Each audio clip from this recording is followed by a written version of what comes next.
London. Good morning. Welcome in, welcome in, welcome in, welcome in, y'all. Good morning, good morning, good morning, good morning, good morning.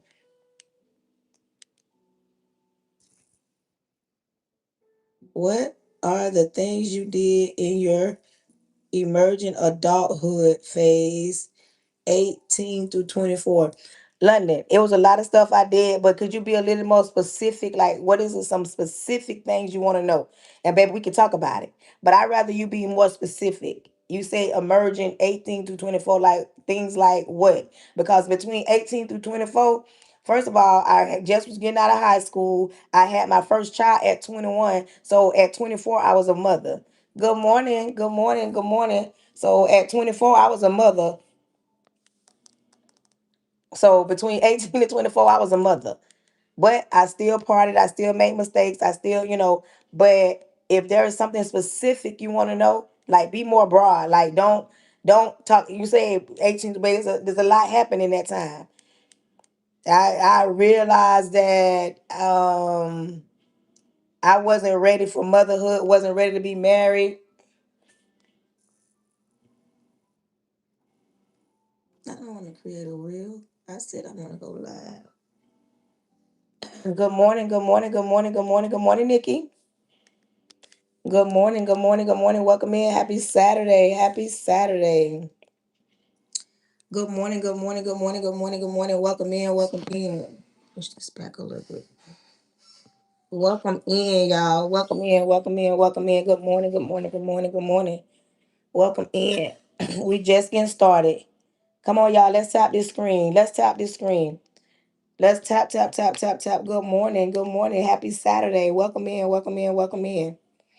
Good morning, y'all. Good morning, good morning, good morning. Welcome in. Happy Saturday. Happy Saturday. Good morning. Good morning, everyone. Good morning, good morning, good morning. We just getting started, just getting on here. Y'all get y'all wits about y'allself. Get the coal out your eyes and rise and shine. 7 o'clock. Wake up. Rise and shine. Good morning, good morning, good morning, good morning. Thank y'all for liking the live. Y'all, let's tap the screen out. Where we at? Come on, y'all. We almost at 4,000. When you come in, if you don't mind letting me know what state or city you in so I can shout you out. Say good morning. Make sure you grab up that daily heart me and make sure y'all tapping that screen. Okay. Good morning. Excuse me, y'all. I got people watching me on YouTube. You come in and watch me, but you don't like the live. Y'all, when y'all come in on YouTube, make sure you are thumbing up. Y'all, come on. I got people watching me. Y'all, I don't know if y'all passing through, but while y'all passing through, make sure y'all thumbing up on YouTube. Good morning, rise and shine. Happy Saturday.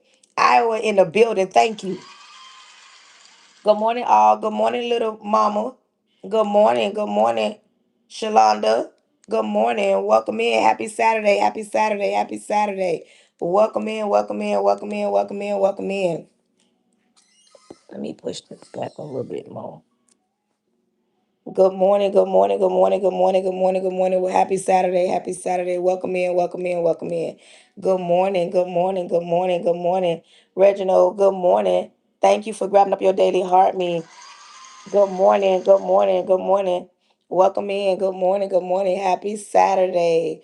Welcome in, welcome in, welcome in, welcome in. I'm starting to get better lighting on my Facebook.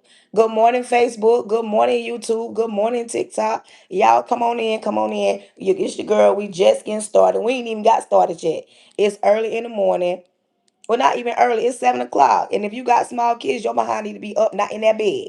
Your behind need to be up and not in that bed. Wake up, rise and shine. Get on up, baby. Don't nothing sleep in this late when you got kids. Good morning. Good morning, Key. Good morning. When you coming in on my YouTube, make sure you are thumbing up. Make sure you are thumbing up. Good morning. Good morning. Rise and shine. Happy Saturday. Good morning. Good morning. Good morning. Welcome in. Oh, you in California. Oh, my girl say I'm watching you at 4 o'clock in the morning. Good morning, Lyra. See, that's love right there. Because you know your girl live. And you was like, what is you doing up at 4 o'clock? Love me some me. But you up here watching your girl. Florida in the building. Larry, good morning. And the fact that you up with your girl.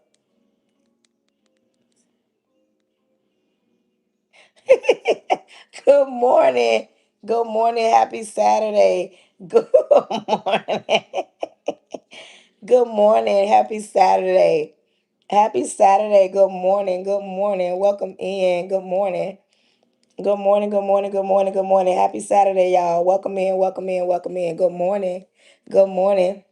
Good morning. Thank you. Welcome in. Good morning. Good morning. Good morning. Happy Saturday, y'all. Listen, if you up scrolling and looking at me, baby, you need to tell the Lord thank you because you got another day to get it right. Good morning. Thank you for the thought. Good morning. I've been waiting on you to pop on, girl. Good morning. Because I know you still laying in that bed. But I knew eventually you'll rise and shine and get on up. Good morning, my girl. Good morning. I've been waiting for you to come on so you can get them together on here. I got people watching me and they ain't even thumbing up, girl. But I already knew you was coming. I knew my people was coming. I was just waiting on my people to come. Good morning. Good morning. Good morning. Good morning. Oh, okay. My girl said she up. My girl say she up. Good morning. Good morning. Good morning. Good morning. Good morning. Good morning. Welcome in. Welcome in. Welcome in. Welcome in. Good morning. Happy Saturday, y'all. Happy Saturday. It's early in the morning and your girl is up. I'm live on YouTube. I'm live on Facebook. I'm live on TikTok. Come on in. Come on in. Come on in. Good morning, Big D. Good morning. Girl, my girl said she up and dressed. Where you going, Monique? Where is you going? When you come in, make sure you are following the live host, subscribing to the live host. Make sure you saying good morning and rep your state so I can shout you out. Good morning. Welcome in. Welcome in. Welcome in. We just getting started. We ain't even just been started. We only been on here since 7 o'clock. So y'all ain't missed nothing. We just getting on. Good morning, Jasmine. Good morning, Goddess. Good morning, happy Saturday. Happy Saturday. Welcome in, Supernatural Soul. Good morning. Big Texas in the building. Texas is in the building. Good morning, Texas. Thank you. Good morning. When you come in, make sure you are thumbing up. Make sure you are supporting your girl live. Good morning, 313 Brickway. Good morning. Good morning. Good morning. What? Please, what? Good morning. Good morning. Good morning. Good morning. Oh, we got 7,000. We almost at 10.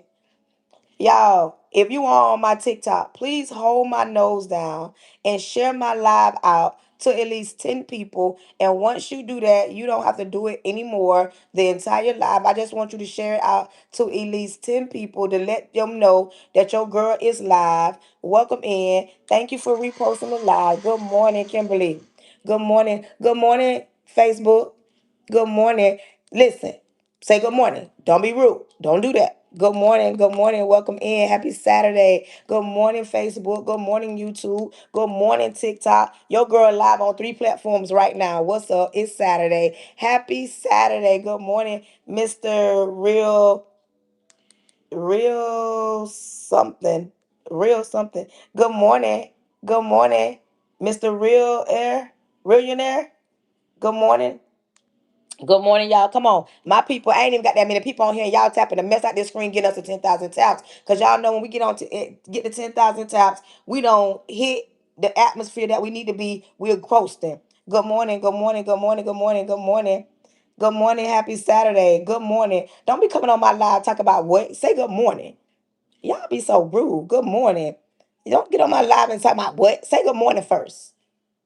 Good morning. Thank you for getting your daily heart me. Welcome in. Good morning. Good morning. Good morning. Welcome in. Good morning. Oh, we had 10,000 taps just like that. When you come in, good morning, y'all. Good morning. Good morning, y'all. Good morning. Happy Saturday. Happy Saturday. Welcome in. Welcome in. It is 7 o'clock in the morning. Good morning. Wait, you said you couldn't see the live on TikTok? Why? Monique, why you couldn't see the live on TikTok? I don't know what's going on with that because I am live.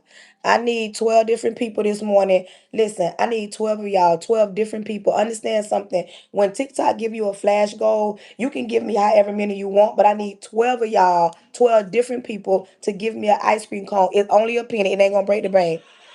Oh, And I need a few more people on Instagram because once I get 1,000 people on Instagram, I'm gonna be live on all four. Thank you, Miss Shirley. Thank you, real ones. Thank you. I'm gonna be live on all four platforms at one time, baby. We gonna get this money one way or another. One of these platforms gonna help me retire my mama. You understand what I'm saying? Good morning. When you come in, let's give out my disclaimers already early in the morning. It is Saturday. And when you come in my live, y'all know I ask y'all to do one and two things. Grab something to write in and something to write with. Because I feel like when you write stuff down, you make it real. You can always go back to your notes to see what's going on. But let's talk about it. Excuse me, y'all. Welcome in, welcome in, welcome in, welcome in. Today's topic is how disciplined are you? How disciplined are you? That's today's topic. How disciplined are you? How disciplined are you? Welcome in. Happy Sunday. Let's talk about how disciplined are you? Let's talk about it. How disciplined are you? Good morning. Good morning. That's today's topic. If somebody can put it in each one of these chats. If you on my TikTok, make sure. Listen, I need a few of y'all to give me these ice cream cones so we can be done with the flash goal. Listen, it's 42 of y'all on here, and I know everybody ain't gave me no ice cream cone. I need y'all to give me an ice cream cone. It ain't nothing but a penny. It ain't gonna break the bank. Today's topic is how disciplined are you? We gonna talk about it, but before we get there, we got we have to write down. I got to give out my disclaimers. Some people be like, "Why you got to give out disclaimers?" Because I got to give out disclaimers because people be trying to attack me. They come all the way from the back, and they do. Happy Saturday. Welcome in. Welcome in. When you come in, understand something. I am saved in real life. I'm not just saved for social media. I'm saved in real life. Saved, sanctified, Holy Ghost filled, baptized, believing, tongue talking, hand clapping, foot stumping, fivefold ministry. Like I'm saved in real life. I ain't just saved just for the internet. So when you come in my live, understand something. If I want to talk about Jesus, I'm gonna talk about Jesus. If I want to talk about Jehovah, I'm gonna talk about Jehovah. If I want to get to praying on my life, I want to get go to the scripture on my life. I might get to speaking in tongue on my lives. But because this is my life. Now, if you are an atheist, you don't believe in God, you prayed about something, and it ain't come to pass, and you mad with God. Listen, that's fine. I'm not mad. This might not be the live for you. Join my live at your own risk. Because on my live, I'm real. I'm one of the realest live hosts you're gonna come across because I'm gonna keep it 100 with you. I'm gonna keep it a buck. I'm that drink with no chaser. See, I'm gonna tell you something that might make you uncomfortable, but not because I want to harm you, because I love you. I'm gonna tell you the truth. And some people don't like real. Some people don't like real. I'm not going to sugarcoat nothing. I'm not going to water nothing down. I'm not going to fit your narrative. I'm going to talk about what I talk about because it's my life. Now, we can agree to disagree. We can even go back and forth. But, baby, we're not going to do that too much. Because there are people on my lives that don't play by me. By me, it's up and it's stuck. So it's only a few things you're going to be able to say before they get irritated and they're going to bless and block you in Miss Janice's voice. When you come on my live, understand something. I would never talk about nothing that I don't know nothing about. Because I ain't got no business talking about something that I ain't never been through. If I ain't never been through it, what business do I got talking about? And I can't stand when people do that. Keep your mouth off of stuff that you ain't got no business talking about because you don't even know the ins, the outs, the ups, or the downs about the situation, but you discussing it. If you ain't never been through it, how do you know what it feels like to even be in it? So that's one thing. India in the building. India in the building. Good morning, happy Saturday. I'm never gonna speak on something that I do not know. I'm never gonna touch on nothing that I don't know. But what I do on this live, I will discuss topics that make people uncomfortable. I may say something that people might not agree with. And see, this is why I don't like religious people. Because religious people gonna judge you quick, fast, and in a hurry, as if they're the jury and the judge. They could put you in hell or heaven. I like people that got a relationship with God and understand one size don't fit all. Because I do understand I talk to a plethora of people that don't come from where I'm at. Everybody I talk to ain't saved. Everybody I talk to ain't married. Everybody I talk to ain't single. Everybody I talk to ain't got no job. Everybody I talk to ain't homeless or jobless. Excuse me. I talk about different topics, but I know that everybody that I'm talking to is not one and the same. I talk to men, I talk to women, I talk to black, I talk to white, I talk to people like somebody just let me know they from India talking to me right now. So I talk to a plethora of people. So don't come on my live and think that, okay, for one thing, and then listen. For y'all that's just on my live right now, y'all are in the forefront right now. Good morning, happy Saturday. Everybody that's on my live right now at this second at 7:20, y'all in the forefront. We gonna get to talking, and it's gonna people coming from the back that just gonna get the back end of the conversation, and they gonna try to attack me, attack my live, assume that I'm talking about one thing when they ain't been on here as long as y'all been on here. So I'm gonna need y'all to keep y'all ears to the ground, because one thing about it and two things for sure: a hit dog gonna holler.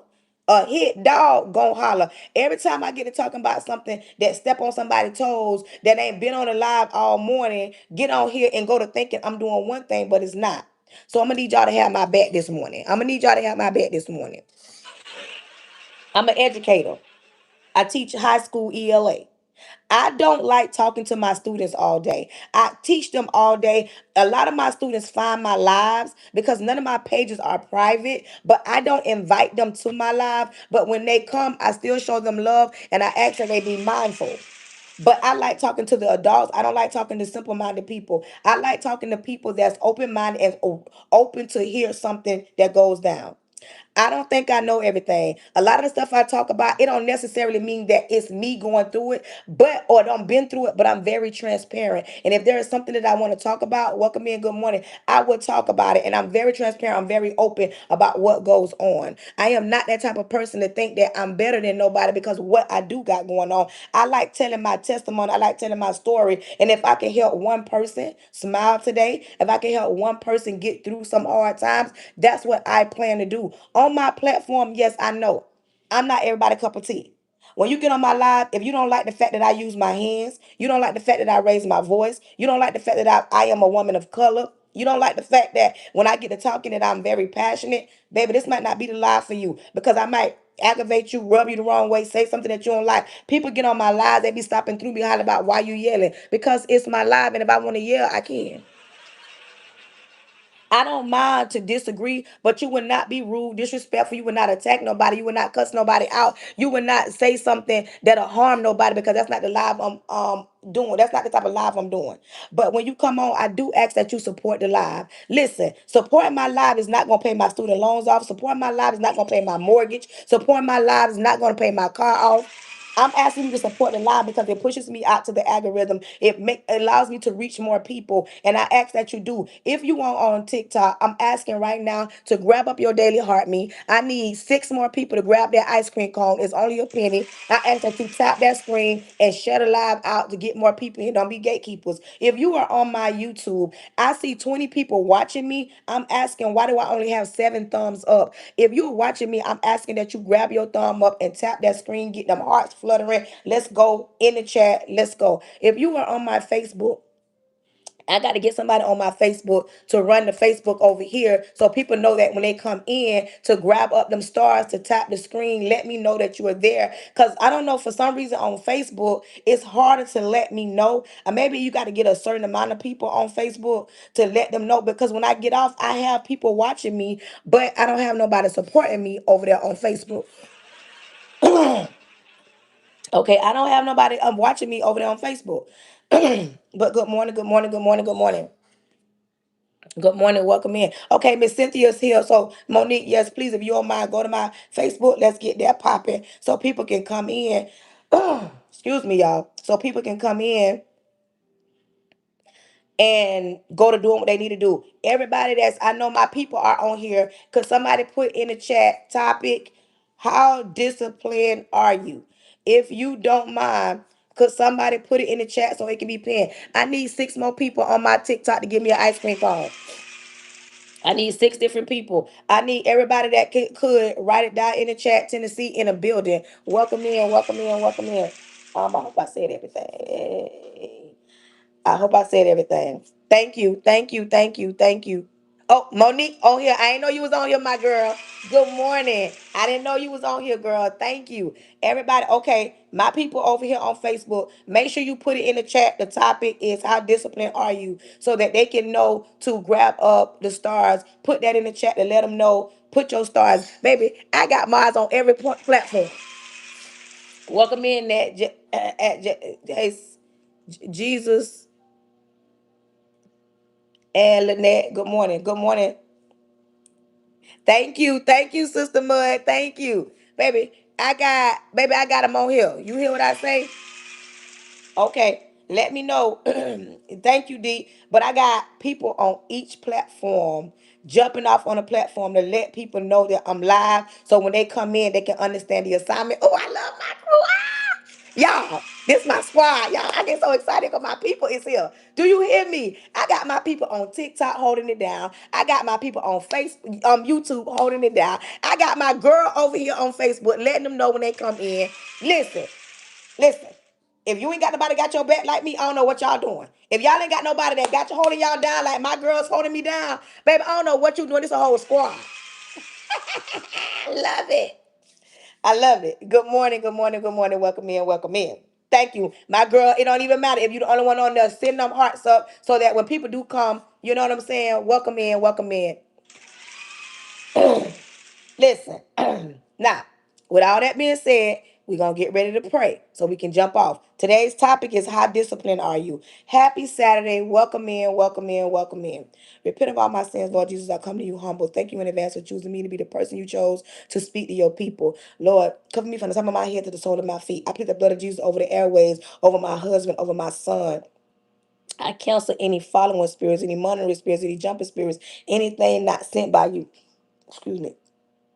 Lord, I ask that you created me a clean heart so I don't bleed on your people. Lord, throw your weight around. Close the mouths of the enemy. Close the ears of the prince of the air. Lord, I'm asking that you send quality over quantity. Send the people that need to be on my live, need to hear a word from you. Excuse me, Lord, creating the people that's going to come to my life a clean heart so they're open to receive the word that's about to go down. Lord, let them know that you can use anybody to get a word across. It don't got to be a specific person, but Lord, you can use anybody to get a word across. Lord, throw your weight around and plead the blood of Jesus over the airways in your son Jesus' name. Amen. Let's get ready to live. Listen, I know a lot of people don't like listening to people unless they got doctor in front of their name. But me, I'm a big believer that life, y'all, come on. I need 6 more people to give me an ice cream cone. Let's finish this live goal. I need 6 more people to give me an ice cream cone to finish that flash goal. Come on, y'all. I only got 2 more minutes. I got 2 more minutes to get 6 ice cream cones. Come on, y'all. Good morning. Good morning. Listen. I'm a big believer that life gon' life. Life is a big teacher. It will teach you everything that you need to know. Some people only want to hear somebody that got a degree or a certification in something, but don't get it twisted as if I don't got degrees. I got a whole master's degree.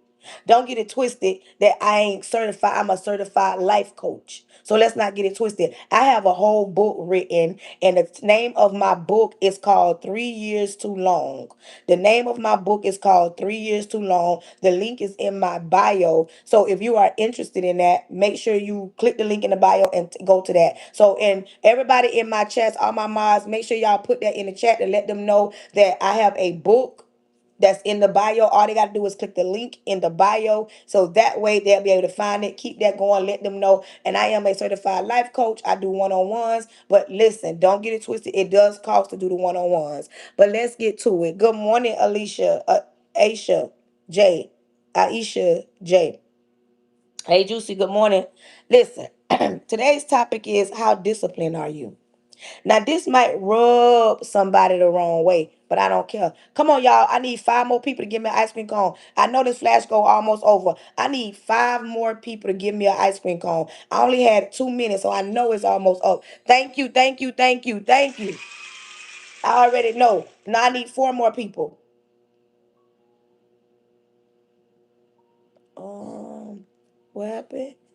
Dear Charnetta, please pray for me. Enemies to be judged by God for the works of iniquities. Yes. Can we do a one-on-one?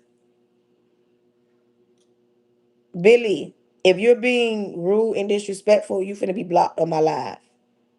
I don't, you talking about I know what you mean. Good morning. I need four more people to grab up a daily heart me. I need four more people to give me an ice cream cone. Maybe I don't know if my live gold chat don't end. But listen, let's get ready to talk about it. Good morning. Listen. Now that just rubbed me the wrong way. Like y'all see what I'm saying? This is why I pray before I go live. Because people be doing the most, y'all. People be doing the absolute most for no reason. But listen, how disciplined are you?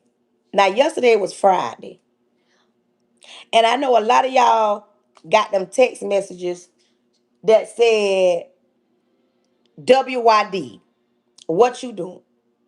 And a lot of the times, this somebody that you ain't talked to in forever, but out the blue, they hit your phone. They spent the block one more time. Like right now, this morning, I'm finna step on toes. It's early in the morning. I'm finna step right in your chest. Some of y'all land up with somebody that ain't even your man, that ain't even trying to be your man, that ain't your old lady, and ain't trying to be your old lady. Some of y'all women gonna get up right now with a wet behind and a confused mind because you've allowed somebody that ain't even trying to be with you, ain't showed you they trying to act right, lay up in your house. And sometimes you gotta ask yourself, what is your self-worth?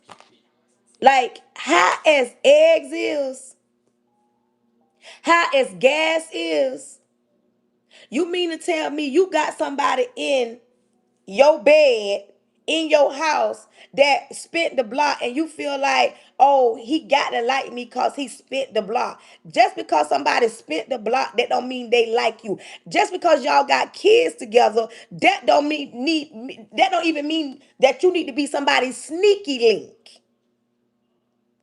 Okay, we're gonna start right here first. I'm gonna start with them baby mamas. Everybody that's taking notes, right, baby mamas. Put a baby mama and put an exclamation mark. Let me start right here. I'm gonna jump right in your chest early this morning. It's gonna sting a little bit. And don't get mad, just say ouch. You understand me? Hey Gooch, don't get mad, just say ouch. Some of y'all baby mamas think having a baby by a man is a flex. Y'all think that, oh, y'all can scream because I'm the baby mama, that it's supposed to carry weight. Being a baby mama does not carry weight. I'm a baby mama, she a baby mama, you a baby mama, they baby mamas. It don't mean that you got no control, or does it mean that you got power.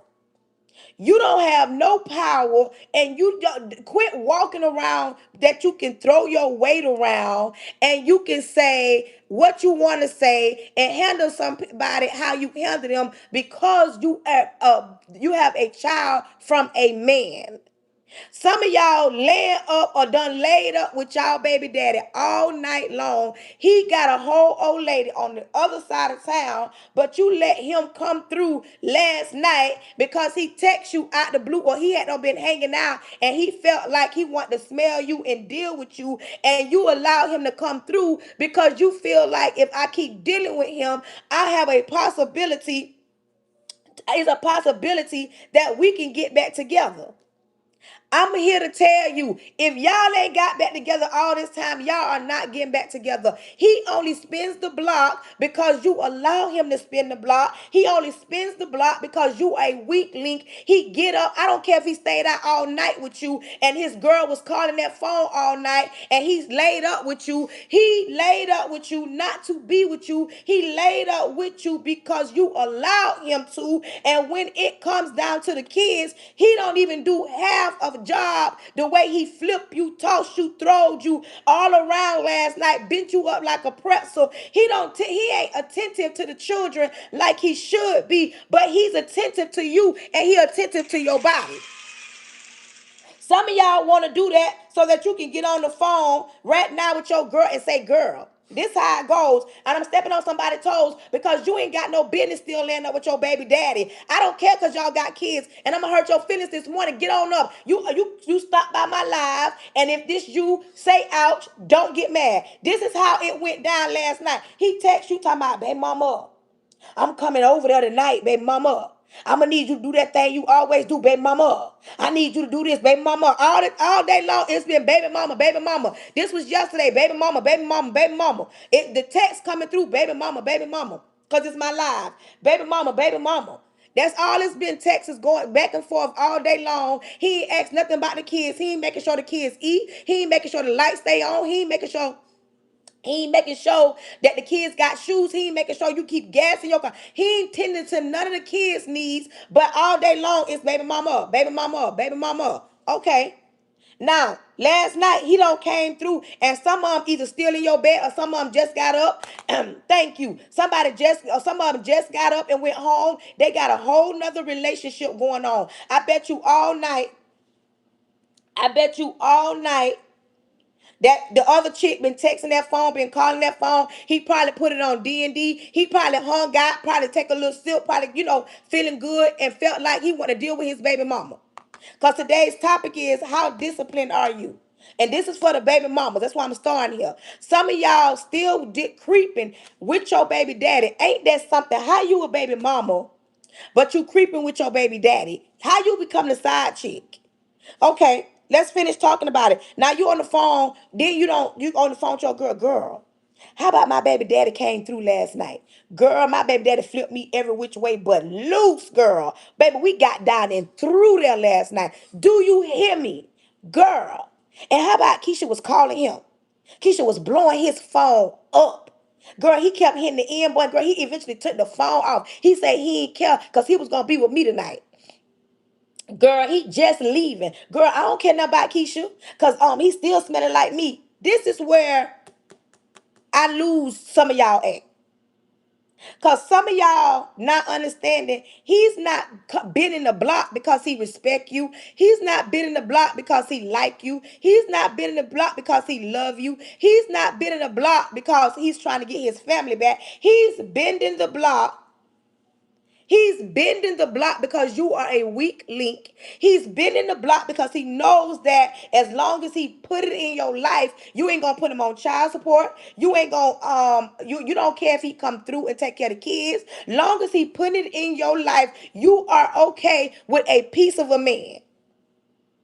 Now he gets up and go home, and you're telling your home girl, him and that girl gonna have to fight today. This is how it's going down in somebody's house right now. You on the phone with your home girl and said, girl, him and Keisha gonna fight when he get home because he was out all night. And then you think that that's a flex. You bragging to your other home girl and telling her how he stayed over all night. The sun don't came up, and then you telling him, girl, him and Keisha gonna fight when they get home. Let me tell you something. Let me tell you something. When you allow your baby daddy to continue to come knock you down when he want to knock you down, you will never get loose from him. You're going to always be the one that he can run to because you allow him to tell you sweet nothings in the wee of the hour. You let him tell you that this his stuff, that if somebody get his stuff, what he going to do? Girl, he ain't going to do nothing when somebody else get his stuff. He don't care nothing about somebody else getting this stuff, but he's telling you that because it sounds good. And as long as he's telling you that, you got a conversation to tell your girl, when we was getting down through there, he was telling me I better not get his stuff away. This his stuff. It is not his stuff, because if it was his stuff, he wouldn't be creeping with you. He wouldn't be getting out your bed, leaving you with a wet behind and a confused mind. He wouldn't be getting up, going home to somebody else, because now he's going home to somebody else. And I'm gonna tell you this: if you don't believe me, ask the older women. Everything that you doing right now in this season in your life, and it's something like that, you're gonna reap what you sow. I don't believe in karma. I believe in reaping what you sow. If that woman called that man all night long, I can guarantee you ain't no way he told her, oh, I'm over here creeping with my baby mama. That is not what he told her. He told her, oh, I'm out with the boys. Oh, when he get home, oh, my phone died. Oh, I lost my phone. He is not being 100 with his old lady at home. So quit thinking that she know that he over there laid up with you as a baby mama. Let me tell you what he's telling her. He's telling the chick over there that he can't stand you. He don't like you. He wish you ain't had no kids with you. He's telling her all the things that she want to hear because he knows he can't tell her, oh, I'm finna go creep with my baby dad, my baby mama. Do you understand me? He said, no, somebody said no. He told her, I've been gambling all night. At least you know. Least you know, he said, no, I've been gambling all night. And listen, I'm 46. I'm saved. I'm married. And I'm going to say this. I ain't always been saved. Let me tell some of y'all slow baby mama something. Y'all weak links who think creeping with your baby daddy and allow him to keep knocking you down because in hopes of y'all getting together, y'all confused. Ain't nobody on the block that all night long. Baby, if you ain't made no money by 2 o'clock in the morning, you ain't making no money on no block all night long. I ain't always been saved. If you let your dude tell you, oh, I was on the block at 2 o'clock, I was making, baby, ain't no money being made. You hear what I say? Because about after 12, 1 o'clock, if you ain't got what you gonna get, you ain't gonna get it. People already set for the night, so don't let them tell you they beating down the block. You don't even want no man beating down the block all night long. You ain't making no money because if that you show me what's in your pocket. For y'all women, for y'all women that think if it don't get mad, say ouch. For y'all women to think y'all men been beating the block down all night, make him show you the money in his pocket right now. If your old man just coming in the door right now, make him show you that money in his pocket. I ain't always been saved. Understand me. But understand something. Baby, they don't taught me the game. You understand me? They don't taught me the game. Make him show you all the money in his pocket since he been beating the block down all night. Some of y'all lay up with men that done been up out all night creeping with his baby mama, and the baby mama over there thinking she doing something, and all along,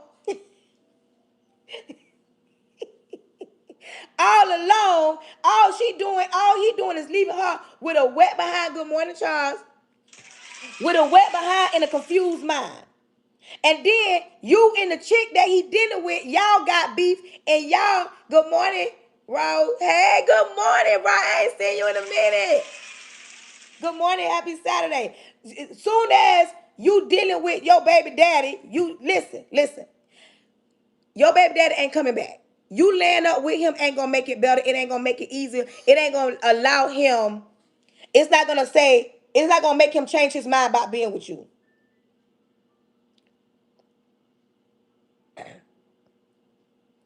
Listen, listen. When it comes down to it, ain't just the black community. It's all over. But this not what we're talking about. What I'm talking about is right now. Listen, you just came in. Say good morning. Say good morning. First of all, I don't like when people come in and y'all jump on one part of the whole conversation. First of all, when you come in my live, say hello, say good morning. Second of all, what I'm talking about is how disciplined are you? Right now, at this particular time, what we're talking about is women that right now don't laid up with their baby daddy. That's what I'm talking about. I'm talking about women that they laid up with their baby daddy and they allowing their baby daddies to knock them down every other night. Good morning, Sandra. And they trying to figure out, thank you, Monique. They trying to figure out if the baby daddy coming home.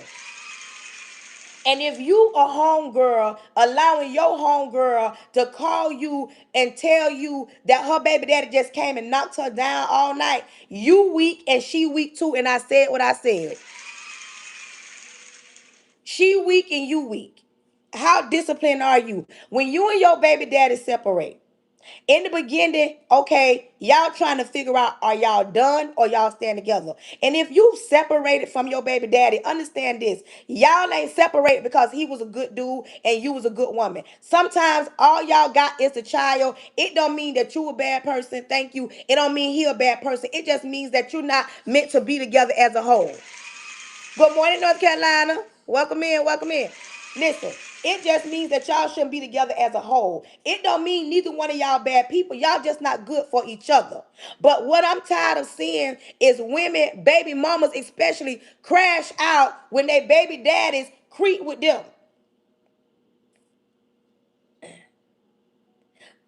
Thank you. No, that still baby mama, and I'm talking about being a baby mama ain't a flex. The whole topic, the whole conversation, it's not get married, don't get married. My point of what I was trying to make is right now it's Saturday morning, and some women are laying up with their baby dad or don't allow their baby daddies to come through. Listen, when you still think that your baby daddy is it's okay for you to creep with him because you want to prove a point, and then you want to crash out behind it. This is why so many women crash out behind their baby daddies, because first of all, you continue to deal with him. You continue to have a soul tie. You continue to allow him to have control over you because y'all got children. You continue to allow him to tell you lie after lie, promise after promise that he's never going to keep. And stop thinking that the other woman knows about you or she feels some type of way about you, because the only thing that you and another woman got that's dealing with your kid's dad is the child. I mean, is the child. Y'all, maybe she don't got kids with him, maybe she do, but the only thing y'all have in common is the man. And sometimes that man is so messy, he'll keep things going. Thank you. Sometimes that man be so messy, he'll keep things going. What I'm talking about right now, if you got a wet behind and a confused mind, you ain't even got no business even still dealing with nobody. And if your homegirl still comfortable enough for you to call her on this good Saturday or any Saturday and let you brag to her that your baby daddy came through and knock you down, you weak and she weak, and y'all need to come to this live and take several seats in the front row. And for y'all in the back that come on my live and only get the back end of the story, I understand it and I'm cool with it. But what we not gonna do, we not gonna act like, that this conversation is going this way, that way, and it's not. We gonna stay on topic. Today's topic is, how disciplined are you? And let me get to my point for talking about baby daddy, baby mama, because somebody, I rubbed them the wrong way because I've said baby daddy, baby mama. Let me get to my point that you can't sit, good morning, King, City Airbrush. You can't sit and say you want a man, you want to be married, you want all the good stuff that ties into having a healthy relationship. Let's talk about healthy relationships. Everybody in the chat put healthy relationships. Let's talk about a healthy relationship. And like I said, sometimes I don't see the comments, but sometimes I do see the comments and I do read. And I'm thank you for the feedback. But right now, I want to see healthy relationships in the chat. Let me see healthy relationships in the chat. That part. Healthy relationships. You want a healthy relationship, but you're still creeping with the man that gave you a child. No, if you are disciplined, you gonna understand, you know what? Okay, me and him not together. I don't see us getting back together right now because he in a whole nother relationships. And a lot of the times, because I'm a woman, we as the woman will sit back and heal while the man be already in a full bloom relationship. But what I'm saying is, you can't say you want a healthy relationship, but yet you are still tied to the person that gave you a child, and you assume that the more you lay down with him, let him knock you down, y'all gonna get back together. But then y'all lay up on Friday night, but on Sunday you see that same man. That part. You see that same man going to church on Sunday with his old lady at home. You can't use the same mouth to say, I want to be in a relationship, and then the same mouth to say yes to the person that's knocking you down that goes home to somebody else. This is why I'm trying to help somebody to understand a healthy relationship. You're not even disciplined enough to even say, you know what, I am going to cut my kid's dad off. I'm not going to deal with him on that level. You and him, and stop thinking that you got to cut your child daddy off or your child mama off. No, you got to discipline yourself, hold yourself accountable, and tell yourself, you know what, we are going to co-parent. Because y'all have to coexist in this world. Quit thinking that you can, oh, I'm not going to talk to him. No, set boundaries. Everybody put set boundaries in the chat. Set boundaries. Set boundaries. Let's talk about it. Let's talk about boundaries. You must set boundaries, not just with other people, with yourself. You got to tell yourself, listen, I understand that I'm not, oh, let's be real. I'm 46. I like talking to grown people. Let's be honest right now for a second. Tell yourself, I cannot continue to lay down with my kid's dad because I still have feelings. I am still emotionally tied to him. I don't know why some women assume that they can continue to lay down with their baby daddies and then think, oh, that's all it is. You are a woman. God created you that way. So emotionally, you so open every time you give your body to somebody. So thinking that you can talk to them, flirt with them, play with them, allow them to come over, come creep, whatever it is, you allow them to give you a false notion that y'all gonna be together. As long as you allowing that, you're not setting boundaries. And don't get it twisted. I know baby mamas, baby daddies, they creep around sometimes, but when you are done with the situation, I'm talking about all the way done, you got to set that what's between your thighs. You gonna have to set her down. I can remember having a conversation with a homegirl of mine, and she was like, I don't know what it is about my baby daddy. I don't know why we can't co-parent. I don't know why we can't get along. And I asked her just one question. I said, y'all still messing around? I said, he's still knocking you down. I said, I'm gonna tell you something. If you truly wholeheartedly just want to co-parent, you gonna have to shut Miss Kitty down. You're gonna have to shut that down. You're gonna have to say, you know what? We're not crossing those lines because one, I'm not over you. Two, you're not trying to be with me. Y'all understand me? One, I'm not over you. Two, I know you're not trying to be with me like that. So we got to stop knocking each other down. We got to just co-parent, and co-parenting can work if you work it. But the first things first, co-parenting only works when there are two adults. There are two. Don't get mad, just say ouch. Co-parenting can work if there are two adult parents. Co-parenting can't work if one being childish and one being adult, or one being grudgeful and one of them trying to forgive, or one of them angry and one of them moving on. Like, co-parenting do not work like that. The only way you can co-parent, it has to be two adults that sit down and say, you know what? For the child, for our children, we must get along, but we can't be doing all that creeping and meeting up and little text messages here and text messages there. It's not gonna work, because I'm gonna say it again for the women in the back that want to jump to the front and say that ain't always true. And I'm not saying it's 100% across the board, but me being a 46-year-old woman, I do know for a fact that if you are still emotionally tied to your child dad, baby, it ain't gonna work, because emotionally you gonna get mad with everything he do. And then listen, put this in the chat. Soul ties. Soul ties are real. Soul ties are real. Some of y'all asking yourself, why I can't shake him? Some of y'all keep asking yourself, why I can't shake him. Don't get mad, say ouch. You know what I'm saying? If I'm stepping on your toe, I'm coming down your rabbit hole, just say ouch. We grown here. Listen, soul ties are real. And some people don't believe that soul ties are real. Soul ties are real. You asking yourself, yep, that part, Chastity. When you trying to break off something or let go something, but you always find yourself back in that situation. You find yourself back gravitating back to laying down with them, picking up the phone with them, doing things that y'all shouldn't do. Let me tell you something.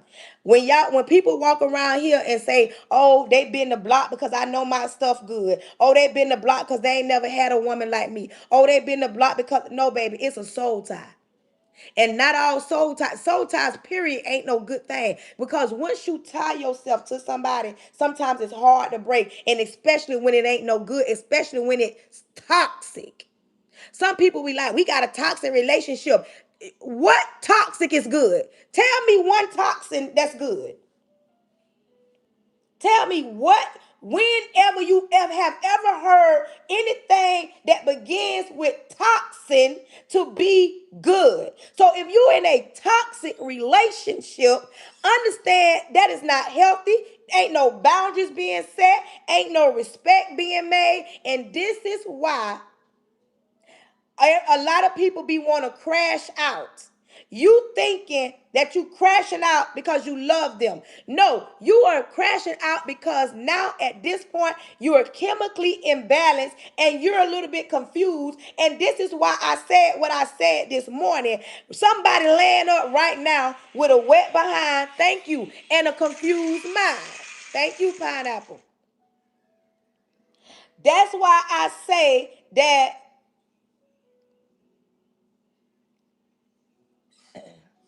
That's why I say that you continue to allow somebody to creep, deal with you, come back around because it feel good for the moment, and then you not understanding why.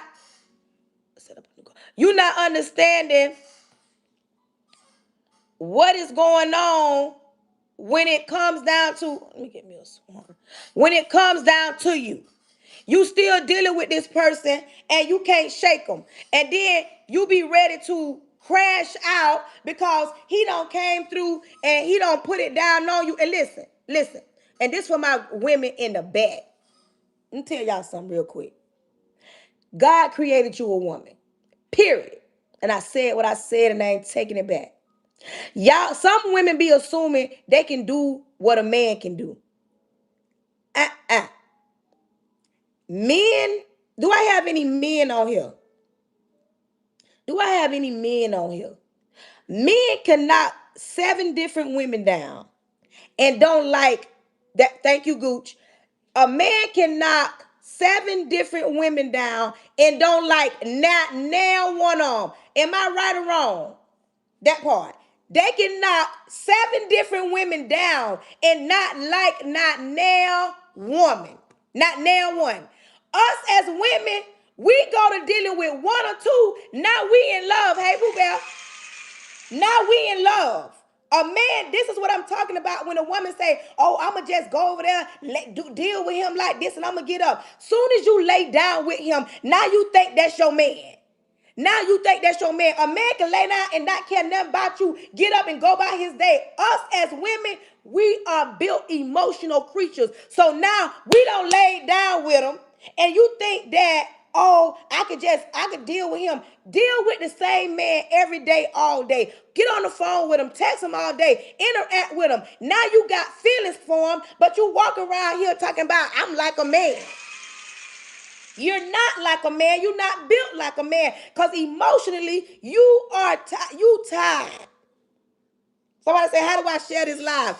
You share, it's a button somewhere that say share. Some of y'all be tied to a man. I mean, walking around here talking about, oh, I'm like a man. No, you're not like a man. You know why I know? Because God created you with so many emotions. And then when you lay down with him, and he don't act like you think he should act. Now he dead wrong. He used me. He mistreated me. He did not. He got something that you gave him. Listen, I ain't said this in a minute. I'm from Florida.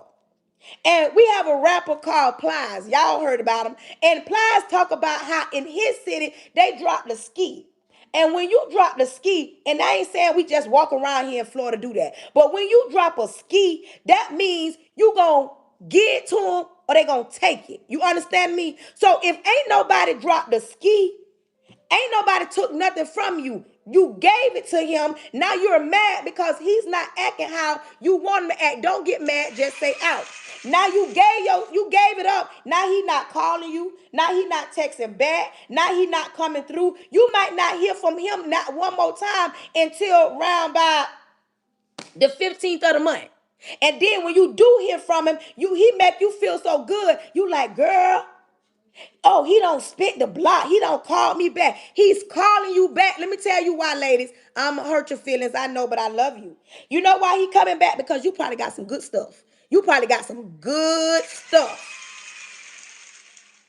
You probably got some good stuff. No, you got some good stuff, and he know your stuff good. Your stuff good.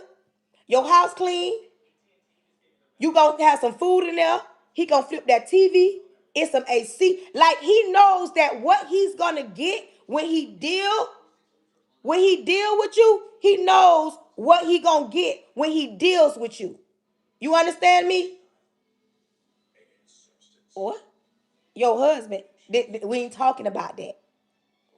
Listen to what I'm saying. Like your husband, like y'all together, or that's your husband, y'all separated. That's that one question. Answer that one question. Is he your husband? You the husband, y'all together, or y'all the husband and y'all separated? Good morning, Miss Janice.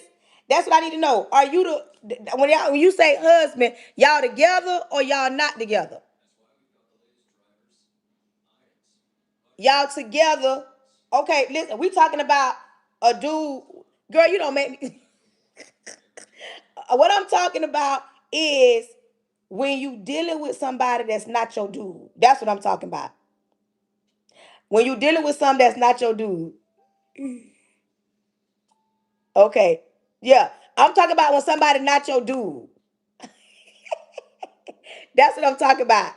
What I'm talking about right now, he's not your dude. But what I'm talking about is some women be about to crash out. About my husband, I'm a crash out. That ain't what I'm talking about. But what I'm talking about to the women that's single, that want to be in a relationship, but they're not disciplined enough to even respect themselves to know better, but they don't lay down and they dealing with somebody that's not their man, but walk around here and crashing out because they gave them something that they felt like, oh, they took. No, he didn't take not one thing. And this is what I be talking about. I can't stand when a woman been on got broken, don't been lied to, don't been mistreated. That just, I'm talking about, listen, I'm 46 and I know what a broken heart feels like. But what I don't understand is why some women stay there longer than they should. Why some women stay there longer than they should. Let me tell you something. A lot of women always ask me, how do you heal from a broken heart, from a broken situation? First things first. First, you got to take accountability. You got to stop walking around here saying that it's everybody else's fault. Like I just said, I'm from Florida when they dropped the ski. If they ain't dropped the ski on you and took nothing, you actually gave them something. In my book that I wrote, 3 years Too Long, I talk about in a season in my life where I dealt with a certain situation for 3 years too long. And until I took accountability, I was angry at the man and men in general because I felt like they did something to me. But in actuality, I allowed them to do the things that they did. And a lot of women don't want to take accountability because it's everybody else's fault. If you laid down with a man last night and he wasn't your man, and if he get out your bed right now and don't call you tomorrow, he doesn't have to call you, because I can guarantee you all he came there to do is get what he came to get, and he finna get up and go on with his life. Some women lay down with a man and assume that that's their man and he owed them something. He don't owe you nothing, because if you had a took your time, if you had a took your time, that part, if you had a took your time and got to know them, everybody in the chat put communication. Put communication. Let's talk about it. Put communication. Everybody in the chat put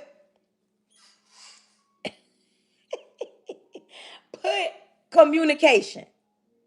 Welcome in, welcome in. When you come in the live, make sure you are tapping the screen, sharing it out. You support the live. If you on Facebook, make sure y'all grabbing up some of these stars right here. You see this? Click the stars. That's supporting my live. When you on YouTube, make sure you are thumbing up, tapping. Make sure you are subscribing. Listen, let's talk about communication.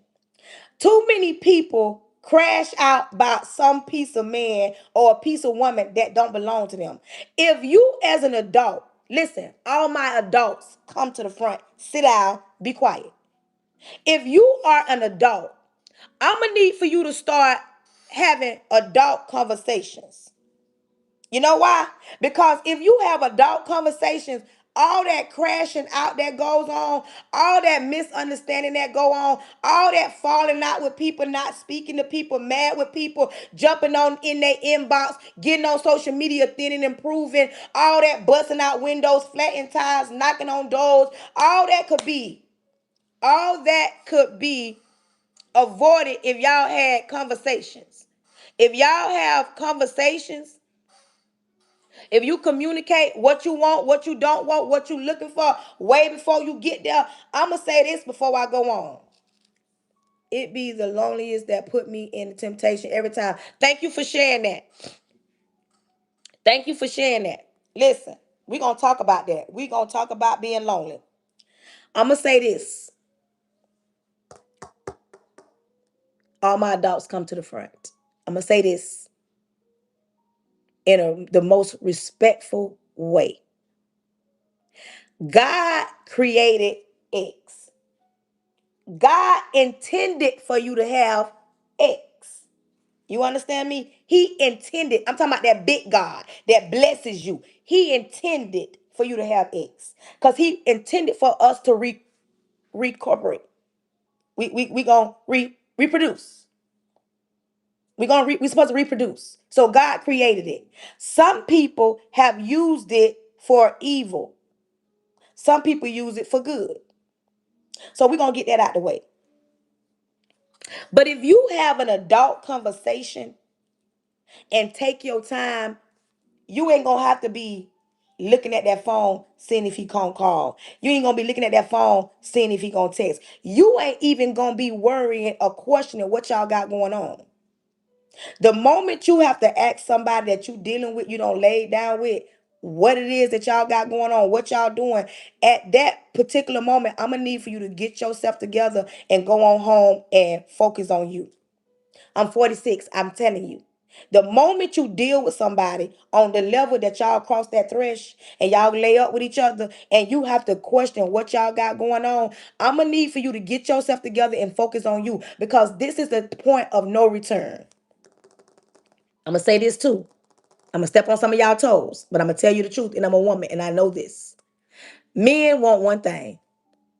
I hate to bust y'all bubbles, men. Men want one thing. A man coming to get one thing. Don't let them flip it, toss it, throw it, change.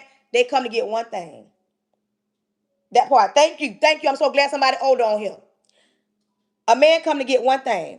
Don't let them tell you they ain't all I want. That's all they want. But it's up to you when you give it to them. It's up to you how you move after you give it to them. It's up to you to say, you know what? I want to or I don't want to. And coming from a woman, I'm going to say this. Us as women, when we peep you, we feeling you, we already know what we going to do with you. I'm 46. I'm telling you. When we see something that we want, as a grown woman, we already know if I'm going to deal with him or if I'm not going to deal with him. We already have this understood. In our mind, we say, oh, I'm going to get a little piece of that. That's what we do. Just like men come for one thing, us women already know what we come to do. Thank you. Thank you. Thank you. I like for my older people to be on here. You understand me? We as grown women, we already know what we come to do. So if you think a woman doesn't know what she wants, lie. But what my problem is, there are too many people that crash out about something they shouldn't be crashing out about. Because if you sit down as a grown woman and a grown man and have a conversation to see what we doing, how we moving, You understand me? Because you thinking that if you lay down with him and throw it in a circle, he's gonna automatically be your man. And that don't mean that. But if a relationship is what you want, you need to be specific about that. You need to let that be known up front.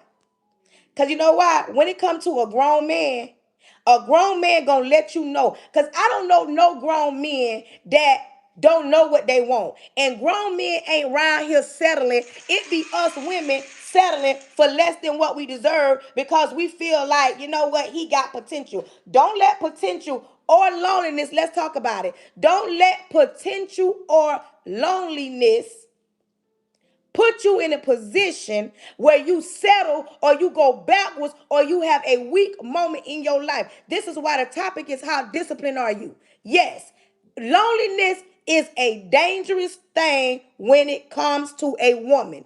I'm speaking from a woman's perspective.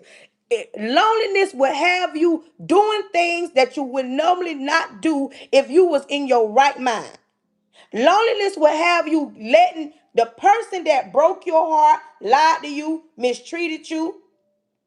Loneliness will have you picking up that phone for somebody that you don't even want to deal with. You don't even like them, but you like the way they make you feel in the bedroom. Loneliness will have you, listen, you got your heart and your mind got to be on the same page. Because if your heart saying one thing and your mind saying another thing, listen, if you don't get your heart and your mind in the same place, it'll have you in some trouble. Because listen, that flesh is a mess. When that flesh want what the flesh want, it ain't no stopping you. Thank you. You will do things that you would normally do if you was thinking clearly. But listen, don't let a lonely night get you caught up in a moment that you're going to regret for the rest of your life. Don't let a lonely night get you caught up in a situation that you're going to regret for the rest of your life. Because soon as you open that door, listen, soon as you open that door as a lonely woman and that man ain't changed, listen to me. You open that door and that man ain't changed. Now you've allowed seven more demons to come back. You've allowed seven more demons to come back. And now they're going to hurt you even deeper. This is when you got to get to telling yourself, you know what? I may be lonely, but I ain't desperate. I may be lonely, but I ain't desperate. I may be lonely, but I'm not going to deal with this. I may be lonely, but I don't have to deal with this. This is me trying to help you for you to stop crashing out by the man that ain't yours. Some of y'all deal with men that have no intention on being with you, wifing you. He don't have no good intentions even dealing with you. But when you allow him to come over, you got to take among yourself to take accountability. Everybody in the chat put accountability. Accountability. Put accountability in the chat. You as a grown woman decide to deal with a man on whatever level you want to deal with. If that meet up don't turn out how you think it should, don't crash out, don't get mad, and don't get in a place in your life where you say, ain't no grown men. Take accountability because you knew he wasn't no good when you picked up that phone. You knew it wasn't going nowhere when you opened that door and let him come over there. When you are single and you want to be in a relationship, you need to meet them outside of your house. Quit letting them text you, WID, I'm coming over there. Meet them in a public place where lights is bright, y'all can talk, and don't go out and do too much of this when you know you can't hold your this. If you know you can't hold this, and you know after about the third one, you ain't even got control of this. You don't need to allow no man. You understand me? Don't allow nobody to take you out and give you too many of these because then at that point you gonna wake up and say blame it on the drink. Now you blaming it on the drink, and now that man getting up, going home, putting his clothes on, and in your mind, y'all finna lay up today, y'all finna eat breakfast, y'all finna pay bills, y'all going to church tomorrow. He gonna put gas in your car, he gonna fix your car, he gonna feed your children, he gonna play stepdaddy, he gonna fix the AC, he gonna fix the light switches, he gonna fix the roof, he gonna do things in your house that your man should be doing, but he ain't finna do that. He finna put his clothes on. He probably telling you, listen, let me tell you the game these men play. I'm finna pop some balls. Sometimes you be dealing with a man, you be at his house, and he telling you, oh, you got to go because my kid's coming over. Come on here, let me talk about it. You at his house, it ain't always at your house. You at his house, and he telling you, little mama, you got to get up. We had a good time, but I got stuff that I got to do. When he go to hit you with that, that mean he ain't calling you no more. That mean he ain't calling you no more. That mean he ain't dealing with you no more. That mean he don't want to deal with you. He ain't never been his cup of tea. You understand me? Hey, Leroy, you understand me? At this point, he ain't even dealing with you on no level, and you can't get mad. Take accountability. Quit blaming every man for the choices you made.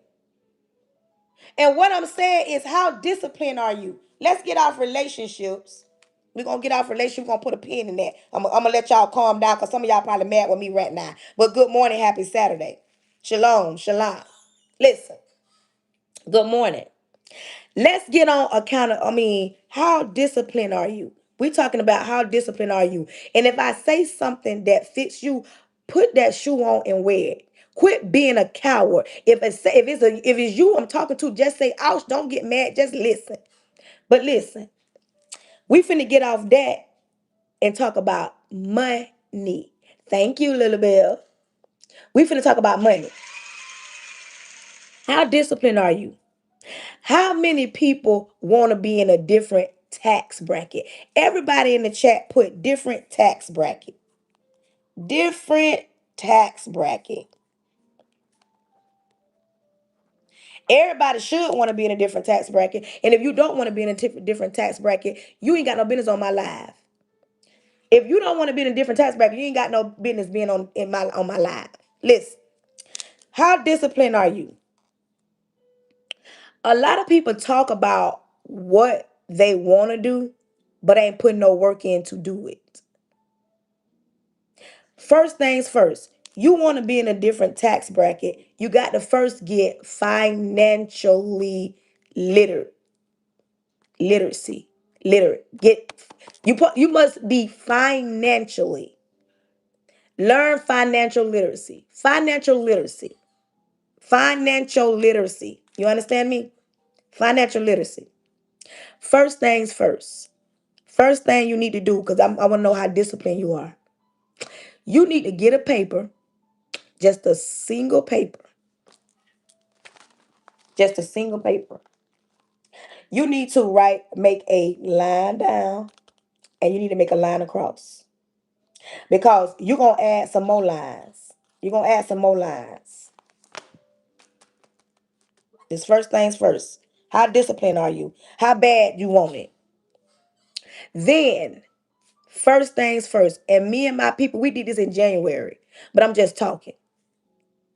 You're going to take the amount of money that you have on hand right now. If it's zero, put zero. If it's $5, put $5. If it's $2,000, put two. Whatever you have on hand right now, this moment, this second, you're going to put that first.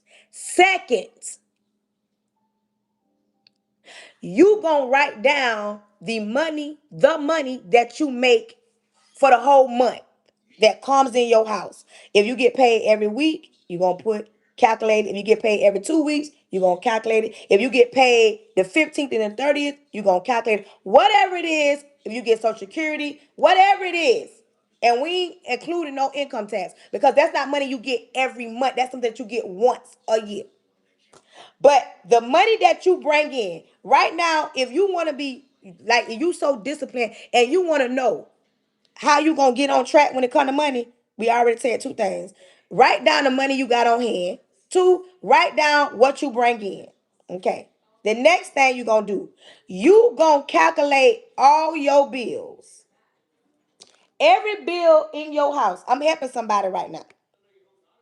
Every bill, that part, every bill in your house, every bill in your house, you gonna write it down. Every bill in your house. Every bill in your house, you're gonna write it down. Everything that you pay, everything that you pay, you're gonna calculate that. And that number that you get, I want you to subtract it from the money that you bring into your house. And when you get that number, then and only then, you're going to see one or two things. You're going to see if you living at your means, above your means, that part. Or you're going to see yourself living below your means. You can see that by the calculation that you made after putting down the money that you bring in and calculating all your bills. Then, after you calculate all your bills, all your expenses, I want you to make a list of wants and make a list of needs. Today's topic is how disciplined are you? Make a list of wants and make a list of needs. And wants and needs should not look the same. After you calculated all your bills, right now, you've made a list of wants and you're going to make a list of needs. Your wants and your needs. You need a roof over your head. You need lights. You need water. And some people live in different areas. You need gas in your house. You need your car. You need car insurance. You need food. Excuse me. You need the internet, but you don't need the internet because that's how some people look at TV and the internet. Right now, I just named 8 bills. Those should be your needs. Your needs. Oh, and household essentials like cleaning stuff. All that should be in one line, one pile. Now, your wants. Some of y'all wants should include going out to eat every day and night, even sometimes twice a day. That's a want. That's not a need. You want to get your nails and toes done. That's not a need. That's a want. You want to get your hair done. That's not a need. That's a want. You want to go on a trip. That's not a need. That's a want. You want to supply your needs. If you, that's not a need. That's a want. You understand me? Like, if you are disciplined and you really want to be in a different tax bracket, like you got to really sit down and really look at your expensive and see exactly where you're at. Because you should be able to see yourself paying at least one bill on time. And this is for one income household or two income household. Ain't no excuse on why you are not able to function. Listen, let's not get it twisted. I know sometimes people work in jobs. No. Some people work jobs and the money that they make may not be enough to pay all their bills. And they got a job and they trying to figure out where they're going wrong. The way the world is set up right now, you need at least two incomes to live comfortable. And listen, don't shoot the messenger. You need at least two incomes right now.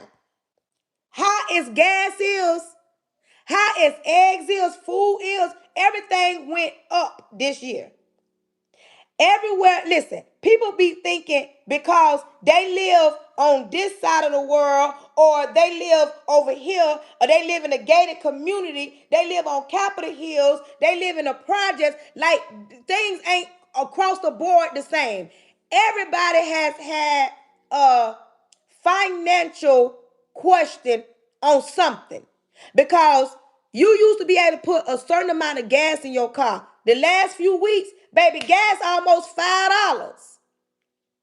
So if you, back to the other topic we did this morning, if you think laying up with somebody for free, and when I say for free, meaning you mean to tell me you make just enough money to be able to allow somebody to be up in your house, using your AC, using your water, eating your food. You got that type of time and money, baby, because I don't. I ain't got no time. I ain't got no free money. I ain't got no free food. I can't afford to give nothing away right now. And when you allow somebody to play with you, mistreat you, use you because you felt like you was lonely at that moment, or you want to get back, or that's my kids, that you want to do all that high stuff is. Gas too high to even be playing like somebody finna come through just for a little while. Baby, don't even waste your gas, because I ain't in that type of mood. It's almost the 15th of the month. Bills finna come once again. I ain't got no time. If that ain't your man, if y'all ain't paying bills together, y'all ain't building up nothing together, you ain't got no business laying up with nobody right now. You and him, neither one of y'all can't pay attention. Y'all ain't got enough money. Why are you even thinking about laying up? How high things is. You ain't got no business laying up with nobody that can't help you. And I said what I said. You ain't got no business laying up with nobody that can't help you at this point in time and season. Right now, how high things is, baby, you shouldn't even be thinking about laying up if they ain't your body, they ain't your person. That part, that part. But some people don't get that. Some people don't understand that you, in order to get in a place, in order to get something that you've never had, you got to do something you ain't never did before. Like become disciplined. Like tell yourself, you know what? I'm not going to do that. I'm going to stop doing that. And what I'm saying is not one size fit all, because I have some people on my lives that's listening to me right now. They work a dead end job. The job don't pay enough. They are single. They have one income. Some situations happen. Not everybody on my live in a two situation household. That part.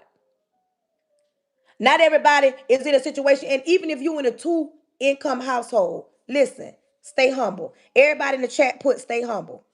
Stay humble.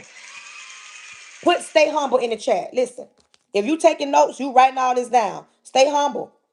If you in a situation where you paying your bills, if you in a situation that you building with somebody, you in a situation that somebody got your back, listen, be humble. Because you might have everything today, this second, this hour, this year, everything. But one thing about life, life gonna life. And it might be somebody else going through something and you not going through it, but that don't mean life won't life in your life.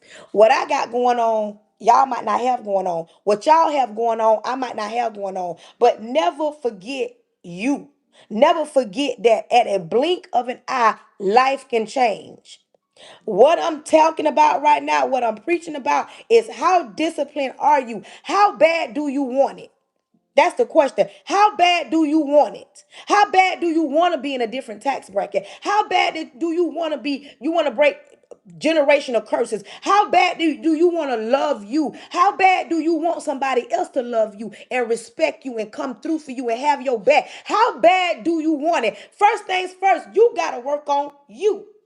You got to work on you. You got to be able to look in the mirror and tell yourself, you know what? I got to get myself together. I got to get me together first. And if you in a relationship, married, listen, you got to come together as one. A house divided can't function. You can't be over here saying, "Oh, I'm in a marriage," and make just because you on social media or posting pictures, but behind them closed doors, he knocking your head between the washer and the dryer. You don't respect him because he don't hurt you. She disrespecting the man because she feel like she the man. Like a house divided cannot stand. When you are in a marriage, it's supposed to be three people. Three. Man, the woman, God. Three. It ain't you. It ain't y'all. Three. And if y'all are not coming together as one, a house divided cannot stand. But if you are a single mother, now come on here, like how disciplined are you? Come here, single mothers, single mothers, single mothers. Come here, let me step on y'all toes real quick. I'm finna hurt. If it's you, say ouch. Listen, come here, single mothers. Come here. I love y'all. I love y'all down. I love y'all down. To be a single mother, baby, it ain't no other job in the world that we can do. But let me tell y'all, single mothers, something. Come out to the front and sit down and be quiet. Don't talk, just sit down and listen. Yesterday, I had a conversation with a single mother. And she began to tell me how tired she is. Phone calls with a child acting up in school, child acting up at home, child just doing whatever. And it's like overwhelming. And she's frustrated. And she's fighting the system, trying to get child support. She's frustrated. She's crying and she's like, I don't know what else to do. The moment she talked to me, it gave me the opportunity to open that door. Because when you open the door with me, I'm going to step right in. But listen, I'm very mindful of what I say and how I say it.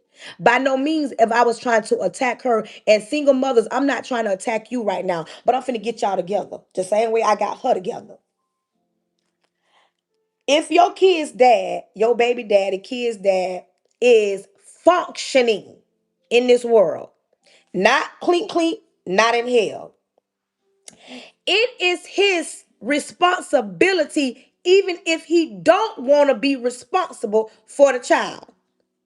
I know a lot of y'all be saying, I don't want to make nobody. He ain't studying my child. He ain't calling my child. He ain't looking for my child. His family ain't looking for my child. I don't care. You think that you want to get up every day and go to work. Thank you. Hey, Vaughn. You get up and do things that you don't want to do all the time.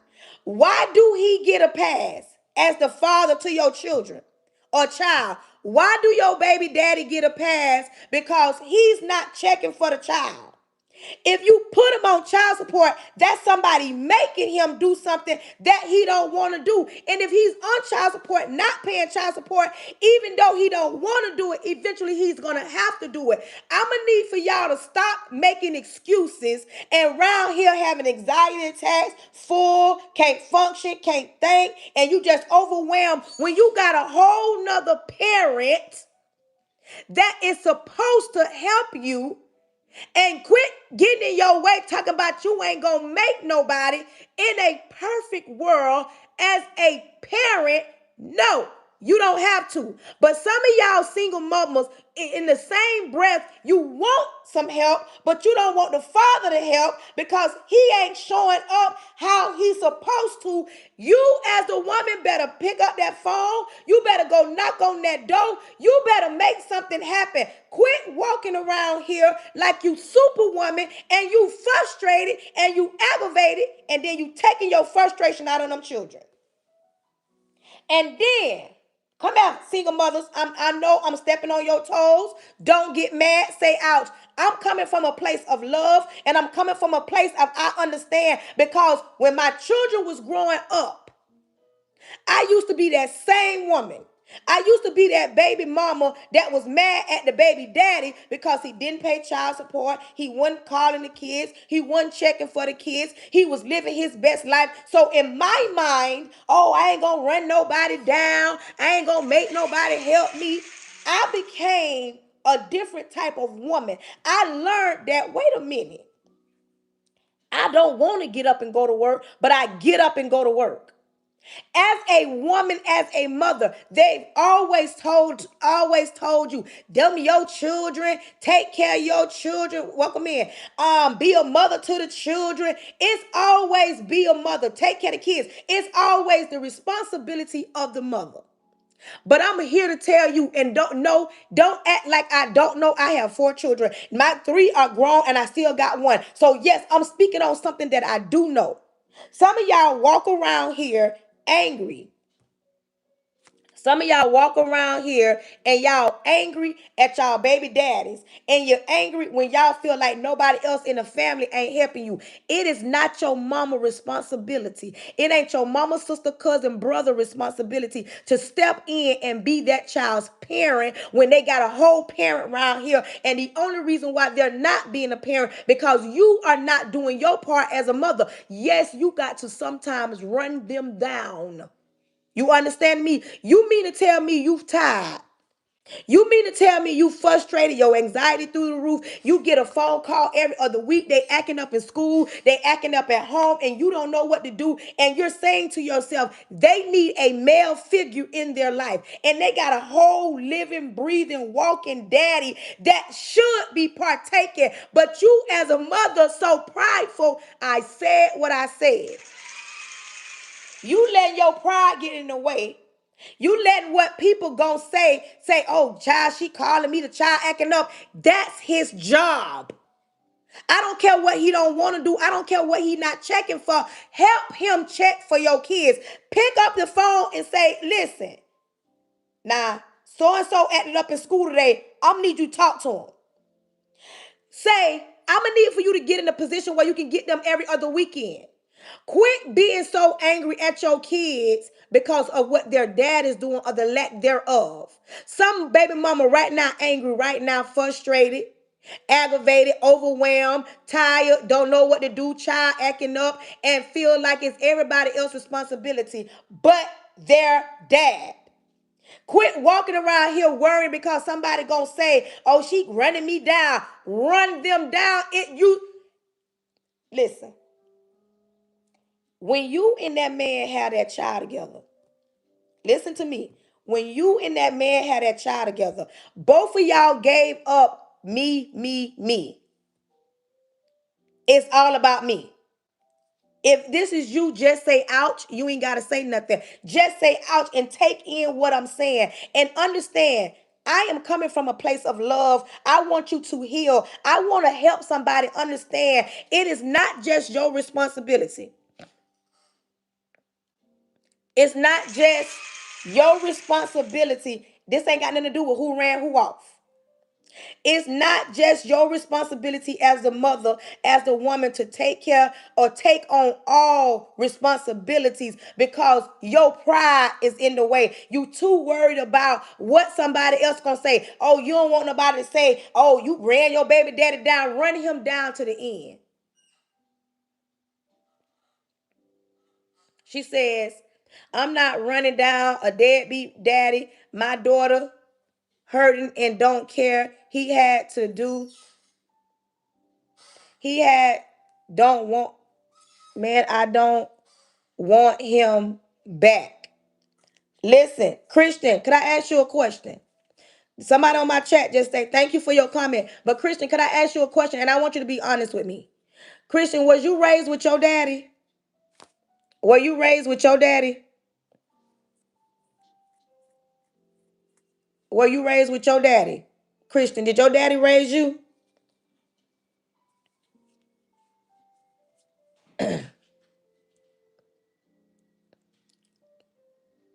Christian, I don't know if you commented or not. Hold on. But my question is, Christian, was your daddy in your life? That's what I want to know. I'm waiting on Christian to say, I'm waiting on Christian to respond. I don't know if she did. If somebody see her comment, please. Monique, if you see her comment, no, that's why. Okay. Okay. Right there. Thank you, Christian, for being honest. Christian, let me tell you something. As a coming from a woman that did not have her dad in her life, I vowed to make sure my kids did not experience the same thing I went through. And then you say that he's a deadbeat. Before you laid down with him, and had a child with him. I can guarantee you he was the same man that you laid down with and had a baby with as he is right now. He did not show you a different man. He was the same man and you had a baby with him. And I can guarantee you, you assumed that he would change. And then when he did not change, now you're angry and you're mad. Listen to me, Christian. No matter how you feel about him, that's still your daughter's dad. And you need to do everything in your power in order to ensure that your daughter don't grow up without her dad like you did.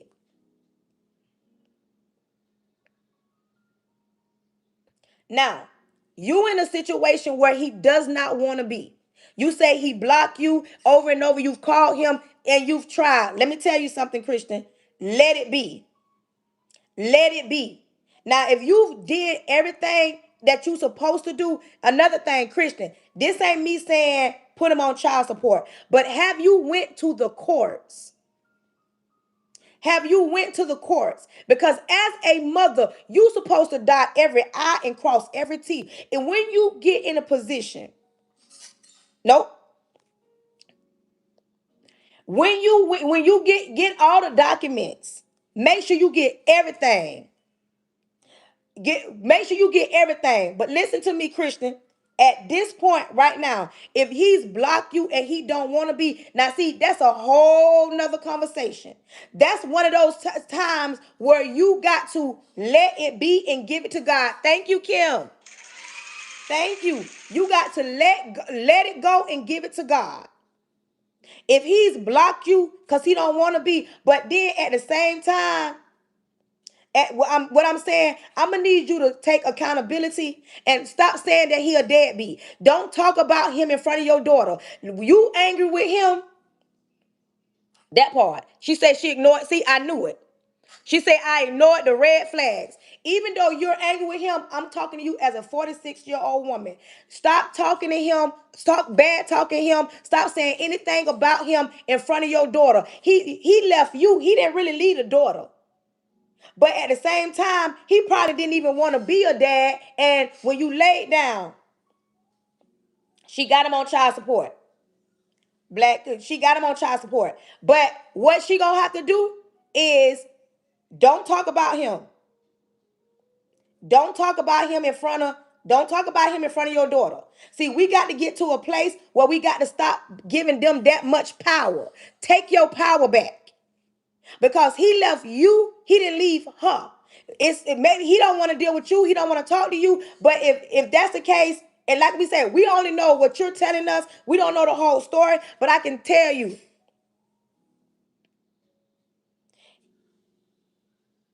Wait, he want the baby. I don't want a baby, but I love my daughter. Wait, hold on, y'all. Wait.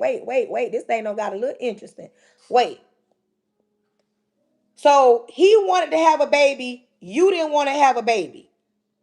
Because I got to get the whole message. I got to get the whole thing. Okay, so he wanted a baby, but you didn't want a baby. But you love your child now that she's here. He blocked her.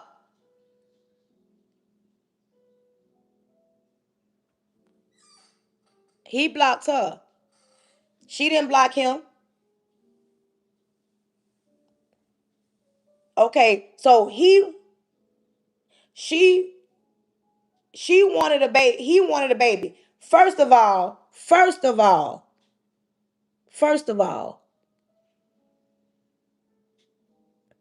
listen. He wanted a baby and you didn't want no baby. You should have followed your first mind. You ain't had no business even bringing a child into a situation where you didn't want a baby, but now that you got the baby, now he don't want the baby. You see how that go? You see all this confusion going on? That part. He probably said that in the listen. Okay. Okay, now we get it. Now we get it. We get the whole story. She says, I wasn't ready to be a mother yet. I wanted to be married with my husband. Listen, first of all, take responsibility. You angry and mad at him more than you angry and mad at yourself. That's first of all. Christian, how old are you? How old are you? I need to know how old are you, Christian? Y'all, this a good one this morning, y'all. I need to get in this kitchen and cook some breakfast, y'all. I ain't even got up yet, but to cook the breakfast. But I want to ask, how old are you, Christian? Gucci say, I love it. How old are you? Because I got to see how I'm finna maneuver through this, Christian. That's all I need to know how old you are.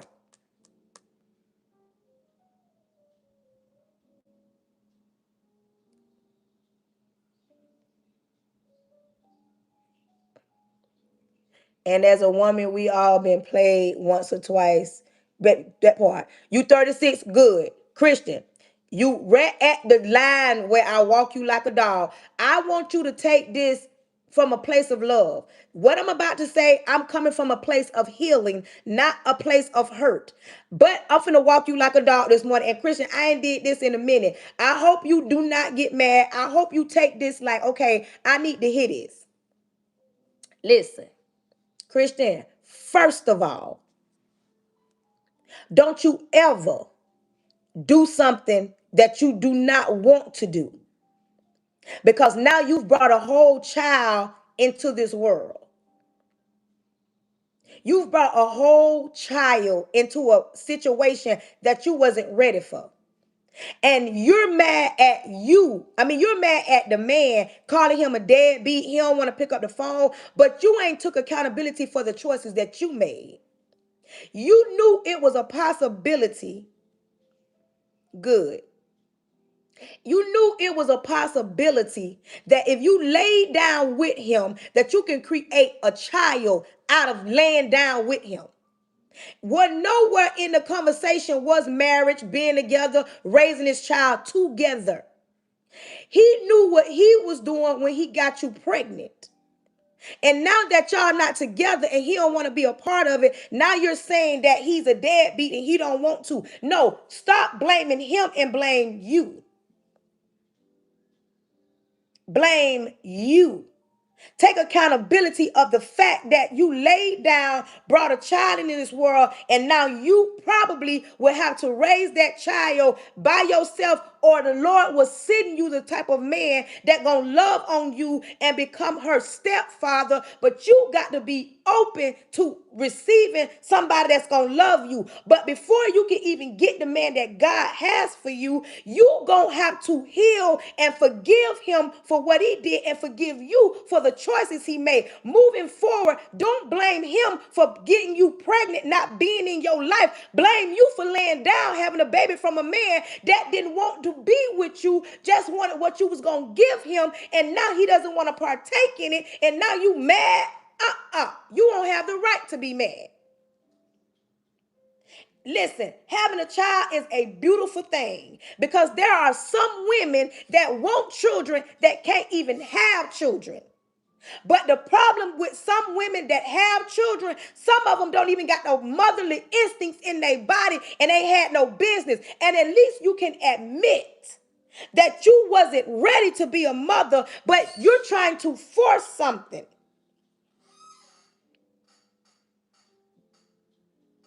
Yes, you are as a mother, but you're trying to force another person to partake in something that they weren't even ready for.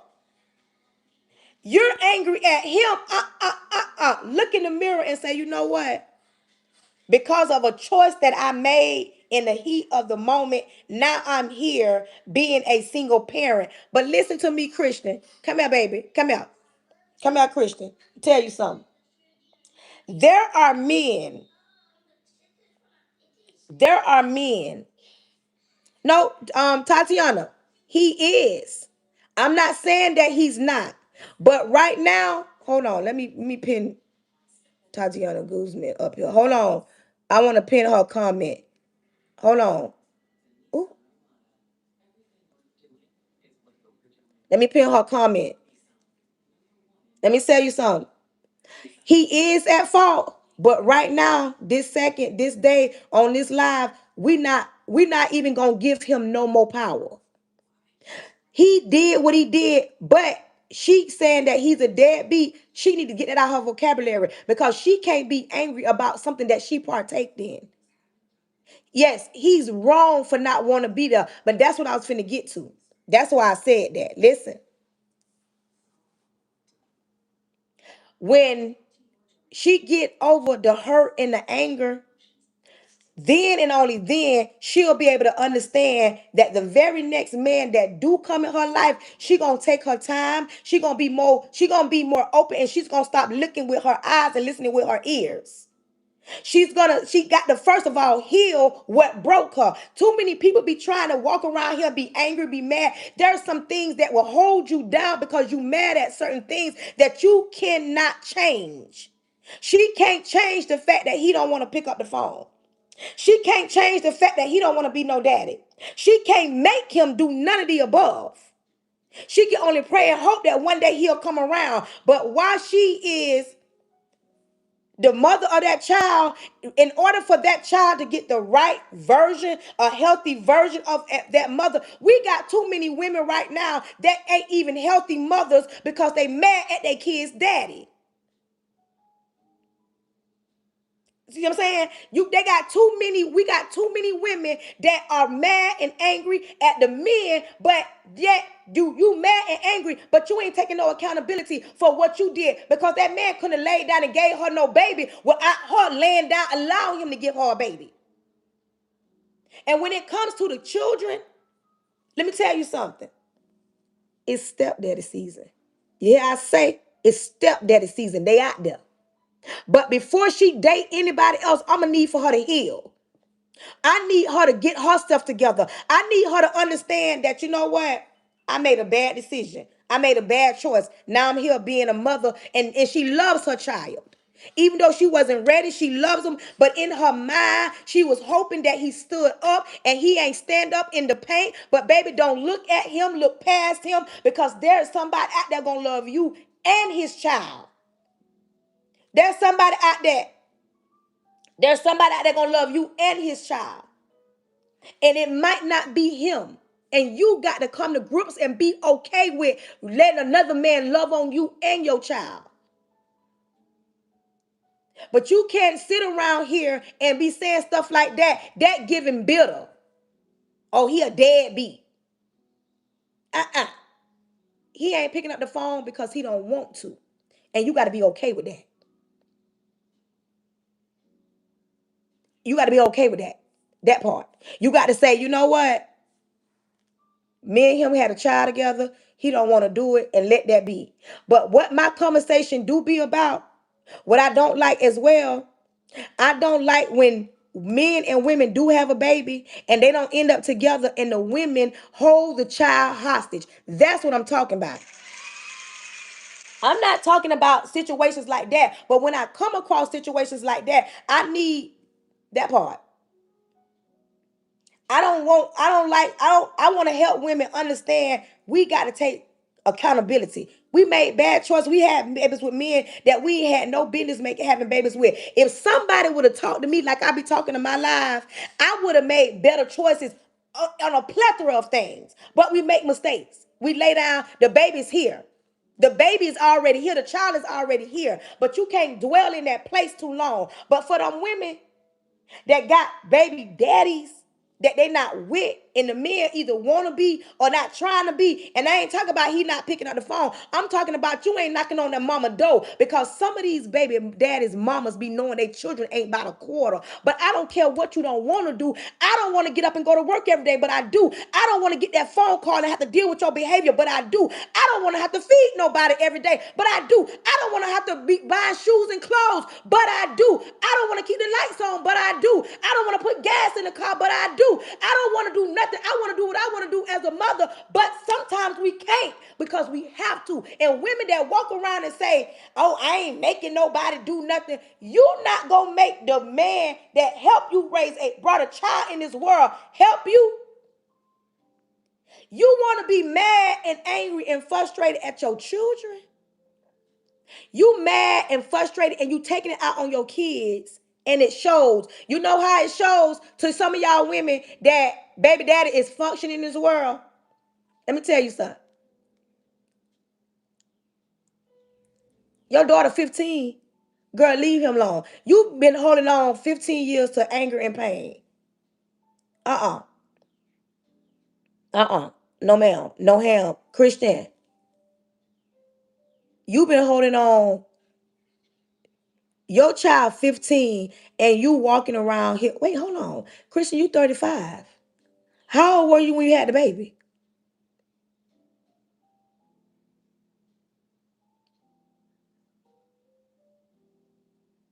Because I'm 46. You was 21.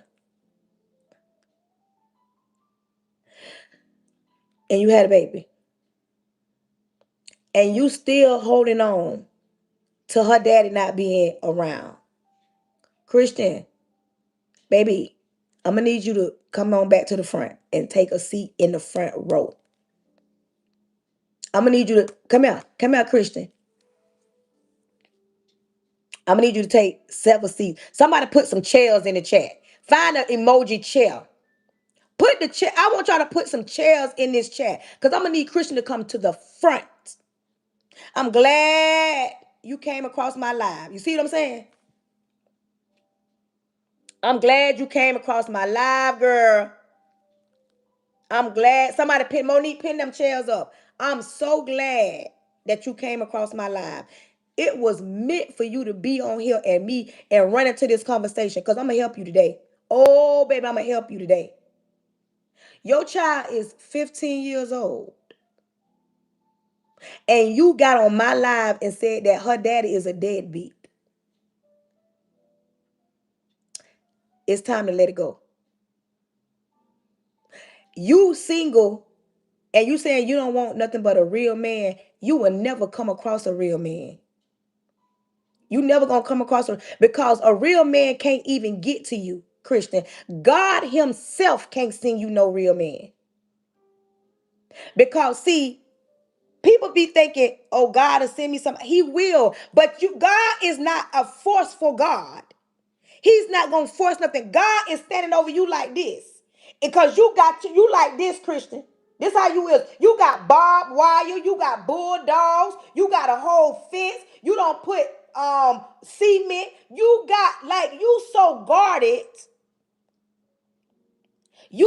guarded to where God Himself can't send you the man that He has for you. Because you haven't let go. The fact that you even got on this live that even said that this got to be your first time on my live. Mhm. But today, Christian, today, you going to let that go. You going to heal. That's the first sign of healing. Accountability. You already took accountability when you said you seen the red flags. You took accountability when you came on my live and you stayed when I said I'm gonna walk you like a dog. This is you healing. This is when God sent you here for a purpose. It was meant for you to come across my live so I can get a word to you. The Lord wants to send you somebody. He got somebody because see, God created a helpmate for everyone. But sometimes we stand in our own way. We block our own black blessings. Let's be real. We block our own blessings sometimes. We'll block our own blessings because we stand in the way of God because we feel like if I hold on to this pain, if I hold on to this anger, like it'll make it okay. Holding on to anger only weighs you down. Certain things will have you bound down to where you can't think as a woman. And I know I got men on here. Women be thinking, oh, he don't want me because I got kids. He don't want me because my stomach too big. He don't want me because I'm not shaped like a Coke bottle. He don't want me because my hair not long enough. He don't want me because I don't look like what social media say we should look like. Let me tell you something. What my men at? This one I need my men to back me up. First off, there are some men that actually like women with kids. There are some men that like women with kids. Ocho Cinco said it for the men that like women with kids. Ocho say he don't want to date no woman unless she got kids, cause he know for a fact that she gonna keep that house together. She gonna keep some food and snacks. She gonna keep them lights on. She gonna keep that water on. She gonna keep that internet on. She gonna keep everything that she gonna keep that house together because she got kids. Some men actually like women that got kids. Some men actually like. And to the women that think a man don't want you because you got kids, come out. All the women that think a man don't want you because you got kids. Grown men ain't checking to see if your stomach flat. Because grown men know that you brought life in this world. And they know that every body type ain't gonna be the same. Grown men know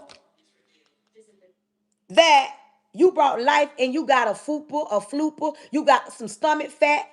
Grown men ain't checking for that. A grown man ain't saying, I don't want her because her stomach. Grown men ain't looking at that, baby. They like a woman with a few scratch marks because your scratch marks is your war wounds and they know you gave life. Grown men ain't knocking you because you got some stomach fat because you had children. You understand me? Because grown men know when them lights go off, baby, it's either going down or it's not. It be other women or us women thinking that, oh, we not enough. We know that you not, we feel like we not enough because a lot of women say, oh, they look at the women that's on social media. If they are men that like women, they gonna look, but that don't mean they gonna touch. And not every man wants a woman that's, oh, she bad. Because what our bad and they bad is two different things. You understand me? And they understand everything on social media ain't even real. And grown men, listen, grown men actually like natural women. See, a lot of us women be thinking, oh, I gotta go get my body done because they want a woman that's got BBLs or BBWs or whatever. A lot of men like natural women. They want the natural butt, stomach, breast, cellulite. They want a woman that's natural. Not all men want a woman that's shaped like, oh, big backside, flat stomach. And you can get that if you work out. You ain't got to go to Dr. Miami. Quit assuming that a man don't want you because you got kids. But a lot of y'all women with children and single, a lot of men don't approach y'all because y'all face that part. A lot of y'all face says something else. A lot of y'all demeanor. A lot of y'all demeanor says angry, I got kids, I don't feel like it, I'm tired, I ain't got enough time in the day, baby daddy ain't paid child support, every man is the same. Y'all wear it on y'all face. A lot of men don't approach y'all because of y'all aura. And you might be pretty and you might be his cup of tea. He might be attracted to you and then you open your mouth and then you angry and you mad. And he could say, oh, I like that perfume. What you mean you like my perfume? I don't feel like dealing with you, don't say that to me. And he be like, well, dog, all I said was I like your perfume. Automatically you are on the attack because of what the last man did. And then listen, a lot of y'all go into new situations with the residue, of the last situation. Some of y'all have the residue of the last situation. Good morning, good morning, good morning. Thank you, D. Some of y'all come in a new situation with the residue of the last situation. Some of y'all, thank you, Kim. Some of y'all ain't healed. Some of y'all ain't healed. Some of y'all ain't healed. And it shows because of the way you respond when a man say, well, how you doing? What you mean how I'm doing? I just ask how you doing. Or you got that look on your face, and he could be looking at you from across the room, across the store, or somewhere at the gas station, and he looking, and you looking out mean and mad. You wear it on your face. You can't hide it because, yes, you are frustrated.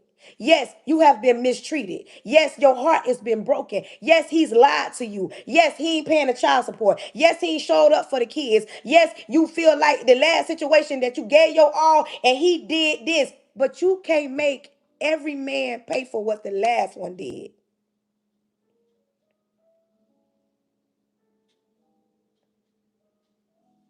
You understand me?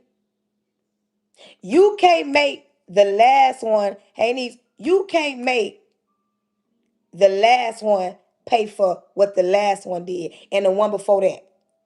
You can't expect to even get somebody to love you how you want them to love you until you love you.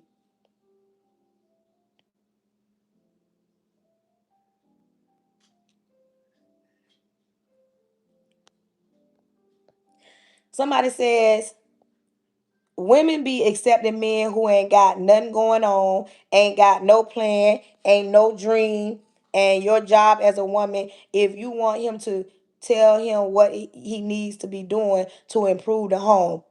Communication. Communication.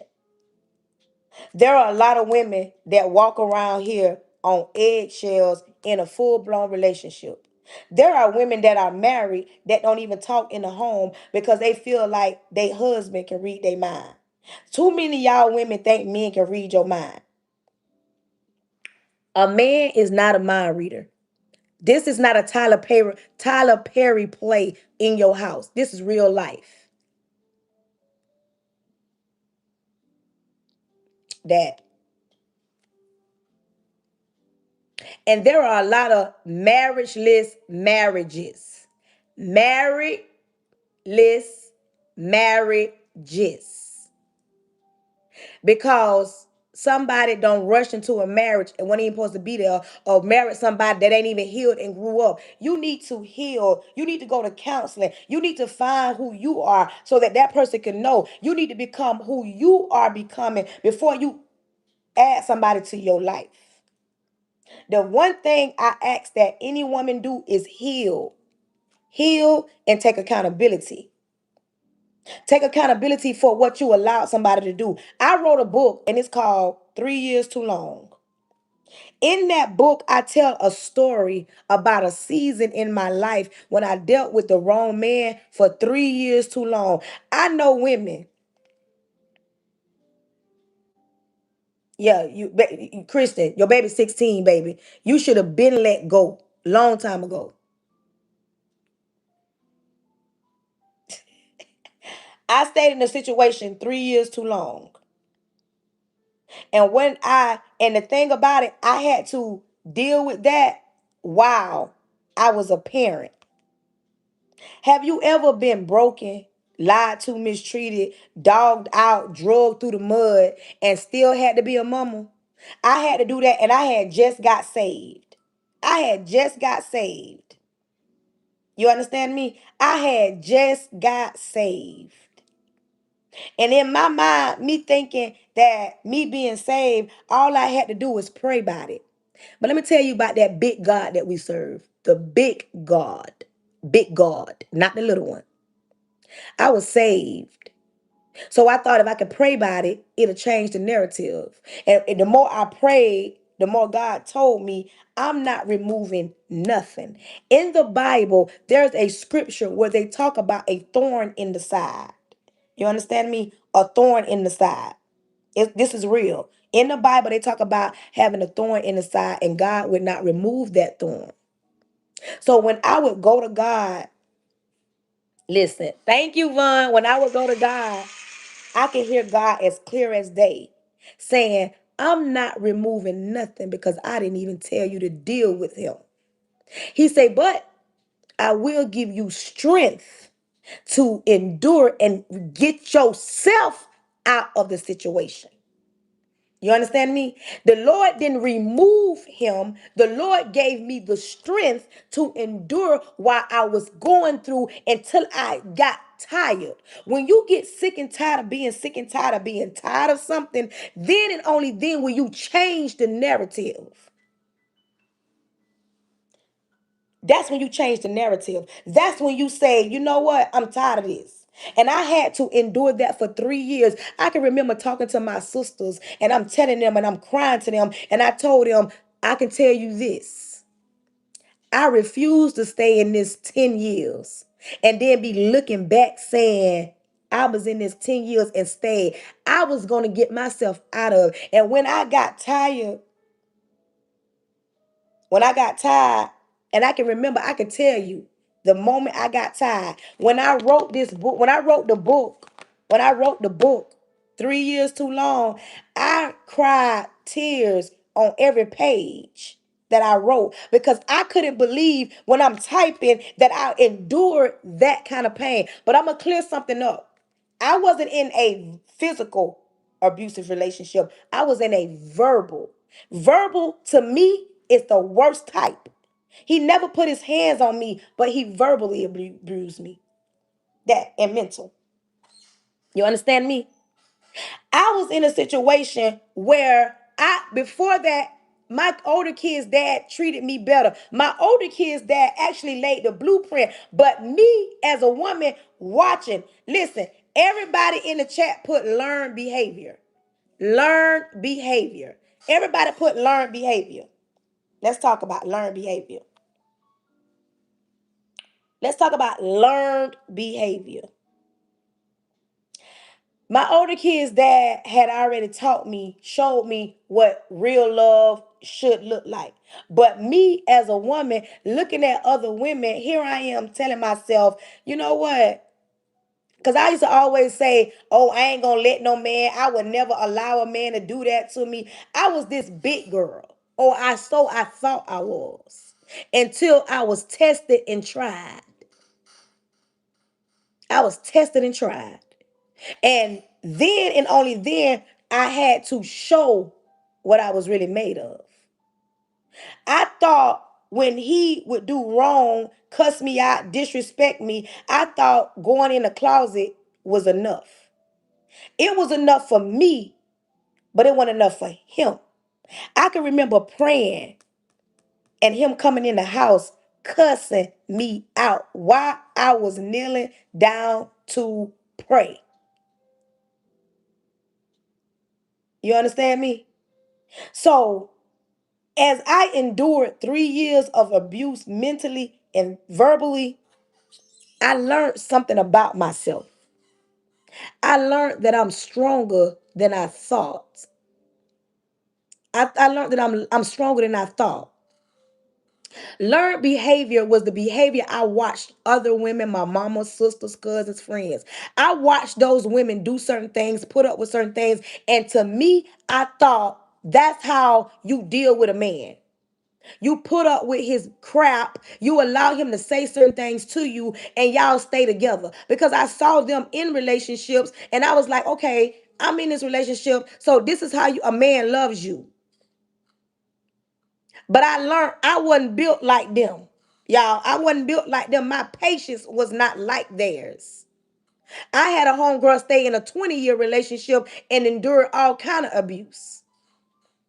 But I thought that watching other women go through certain things that's what relationships was built on. But I learned in 3 years I wasn't built like certain women because my patience had done ran thin. I can remember the day I got tired. The day I got tired, y'all. And I'm not telling y'all this because, like I say, I'm very transparent. I'm telling y'all this for whoever needs to hear this because it's somebody that need to heal and understand that there is love after that. Baby, the sun shines on the other end of your brokenness. I can remember the day and while I was in it, don't think that I just walked away like it was just that easy. Because I can remember packing his clothes and then I wasn't strong enough to let him go. I went back and unpacked the clothes. I can remember him coming in smelling like him being with another woman. And all I said was, you need to take a shower because you smell like another woman. I can remember him not having the money to pay the bills. And I held it down while he was in there. I can remember all this. You understand me? So I'm telling y'all, I'm not telling y'all like just to be doing no baby. I'm speaking from experience of loving the wrong man for entirely too long and not being in love with me. It's a difference between loving you and being in love with you. I wasn't in love with me like I thought I was.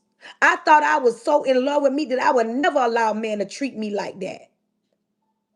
But I did for 3 years too long.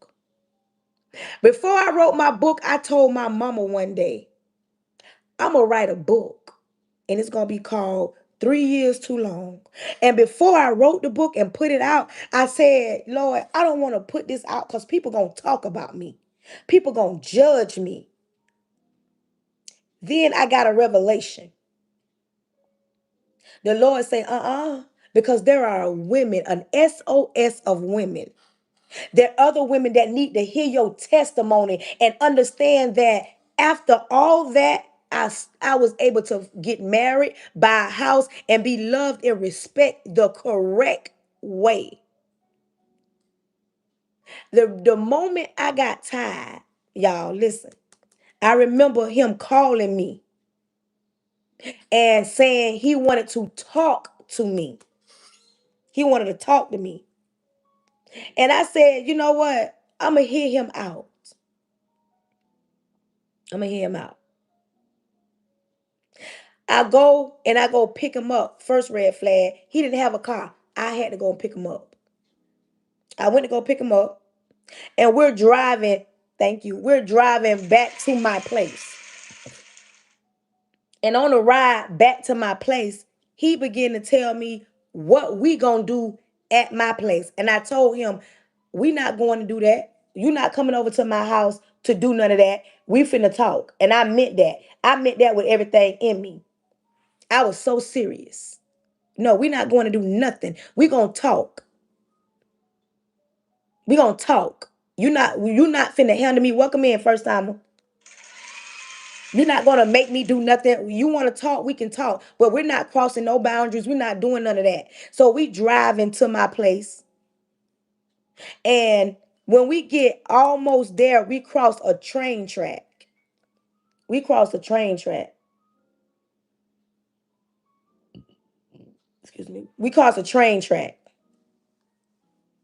And as we crossing the train track, he's spazzing out. Oh, you could have left me home because you know what we come to do. And I don't got this and we ain't got to do that. And I was so calm, y'all. When I tell y'all I was calm.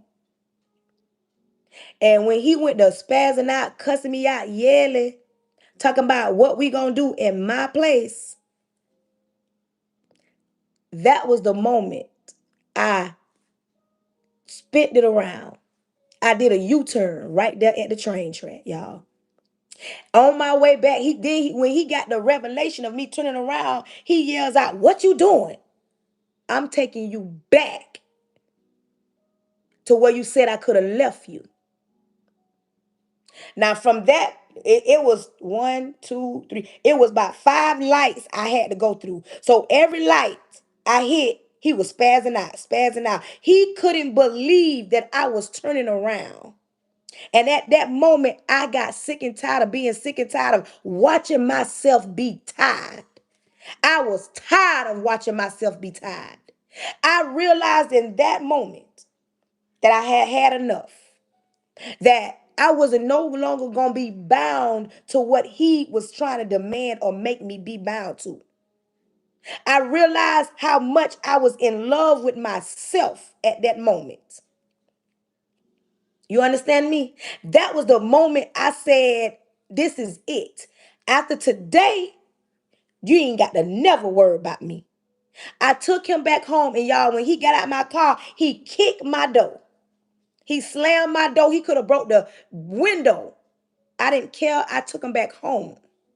But I'm not gonna say no. That was the time. That's when I cut it off. And let me tell women something that's in a situation like that where you're sick and tired of being sick and tired. I'm not saying it was easy because even after that, I still picked up the phone, but I started telling myself, I can remember it was one day. I said, you know what? I'm not going to pick up the phone today. One day turned into 3 days. He was calling me and calling me and texting me and calling me, trying to wear me down. After the third day, I said, wait a minute, I can go 3 days without picking up. Let me try 5 days. Let me try 5 days. By the fifth day, I said, ooh, I'm feeling good. I ain't picking up. I ain't listening to him. I went to get my strength back. So that's why I tell women, it takes time. It ain't no, I'ma jump out, I'ma leave you. Because when you are tied to somebody, it's harder for you to leave because you think it's love when it ain't even love. That was lust I was in. I wasn't in love with him. I was, you know what? I loved him off of sympathy. That sympathy love is some love that, listen, that sympathy love will keep you in a broken situation because you like, he ain't never had, he ain't never seen. I'ma love him through his brokenness. Understand something. When you loving a man through their brokenness, who's loving you while they're knocking you down? While they're tearing you down? While they're taking your peace? You understand me? When you loving on a man like that, who's loving you? You got to sometimes ask yourself that. When you are at a certain point, that's why I asked Christian how old she was. Because when you are 35 years old, at 35, it come a point in time when you tell yourself, you know what? I know. I know what it is that I want. I know what it is that I need. I know what it is that's going to make me whole. I know what it is. I know what it looked like to be in a situation where a man respected me and loving me and me loving them. But the only way you're going to get there is you got to love you first. Because a man only do what you allow him to do. And what I learned while I was in that situation, a man can smell weakness. A man can smell weakness. And they play on your weakness. They play on the fact that they know that you are a good woman. A man will play on that. Thank you. He'll say, I know she a good woman. She ain't the type of woman to have different men. And see, that was my problem. I loved him or lusted after him and because I wanted him to heal because he came in strong with saying, oh, I ain't never had a woman. My mama didn't love me because his grandma raised him. But see, y'all got, if you ain't bought my book, you got to buy the book to understand my testimony. You can't understand what I'm saying. When a man is broken and don't know how to love his mama or grandma, and this ain't everybody, but when a man don't respect, yes, when a man don't respect his mama, the name of that book is 3 Years Too Long. Somebody put it in the chat. My niece on here, Monique, y'all, somebody on here. The name is 3 Years Too Long. The link in my bio. When a man don't love his mama or his grandma or don't love the mother of his children, don't respect them, he ain't never gonna love nobody else because he's gonna take all that frustration out on you. See, my problem was I thought I can love him through his brokenness. I thought I can love him through his brokenness. I thought that the more broken he was, if I poured into that wound, if I poured into the womb where his mama lacked, his grandma lacked, his kids' mama lacked, let me tell y'all, I even wrote it. There's a chapter in there I talk about meeting one of his moms, baby mamas. And the baby mama, the dude I'm talking about got 5 kids. And he had 3 or 4 baby mamas. Every last one of the baby mamas except one, because one of his baby mamas still wanted him. Every last one of the baby mamas said, you too good for him. His grandma, rest her soul, gone on to glory. She told me one day, she said, Kimmy, let me talk to you real quick. Let me talk to you real quick. It gonna be a day and time where I'm not gonna be here. This is his grandma talking to me. It's gonna be a day and time I'm not gonna be here on this earth. She says, if I don't live to see it, but I'm gonna tell you something, he gonna wish for you.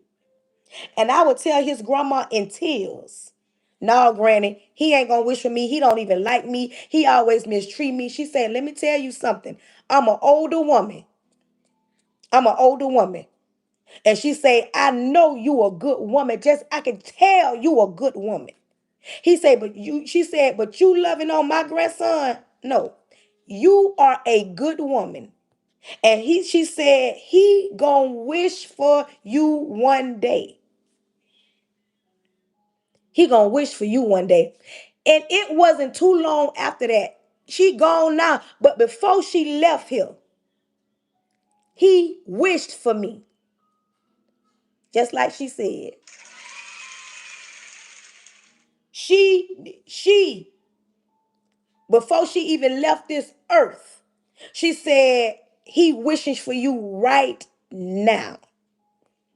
And I didn't think it'll come to pass, but them older people, when they tell y'all something, when them older people telling us something, we better listen because they the ones with the wisdom. Even though you can't see it,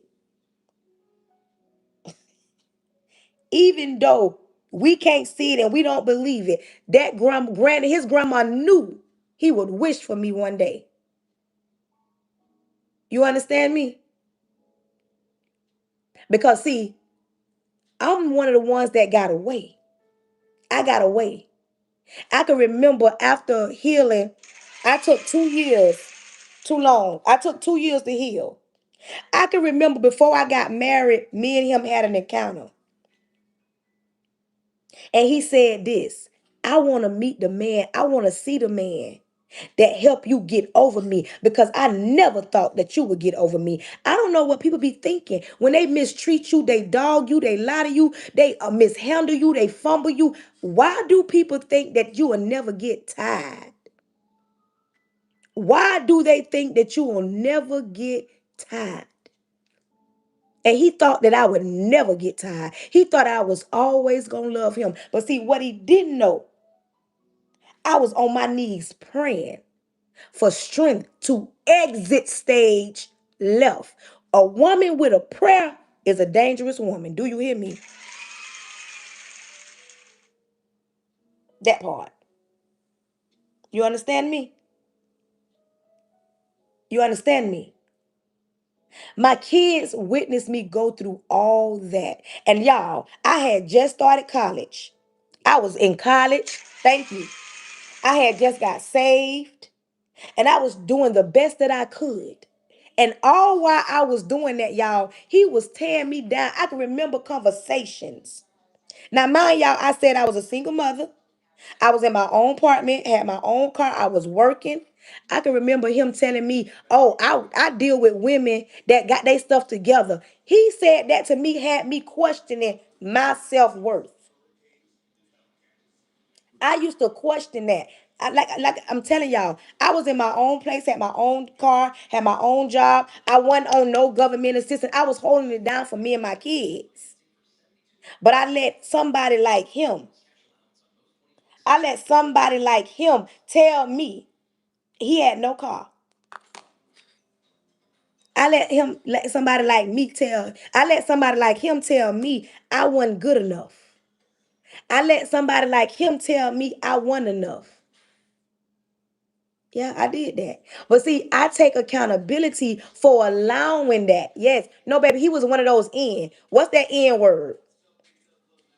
He was a N, a nar, a nar, a nar. He was a nar. I can't say the word because they'll get me, they'll flag me. He was a nar. No, what's the that? Yeah. He was one of those. And when you meet them kind of men right there, listen, I can remember going through the phone. Oh, somebody just bought my book. I can remember going through the phone.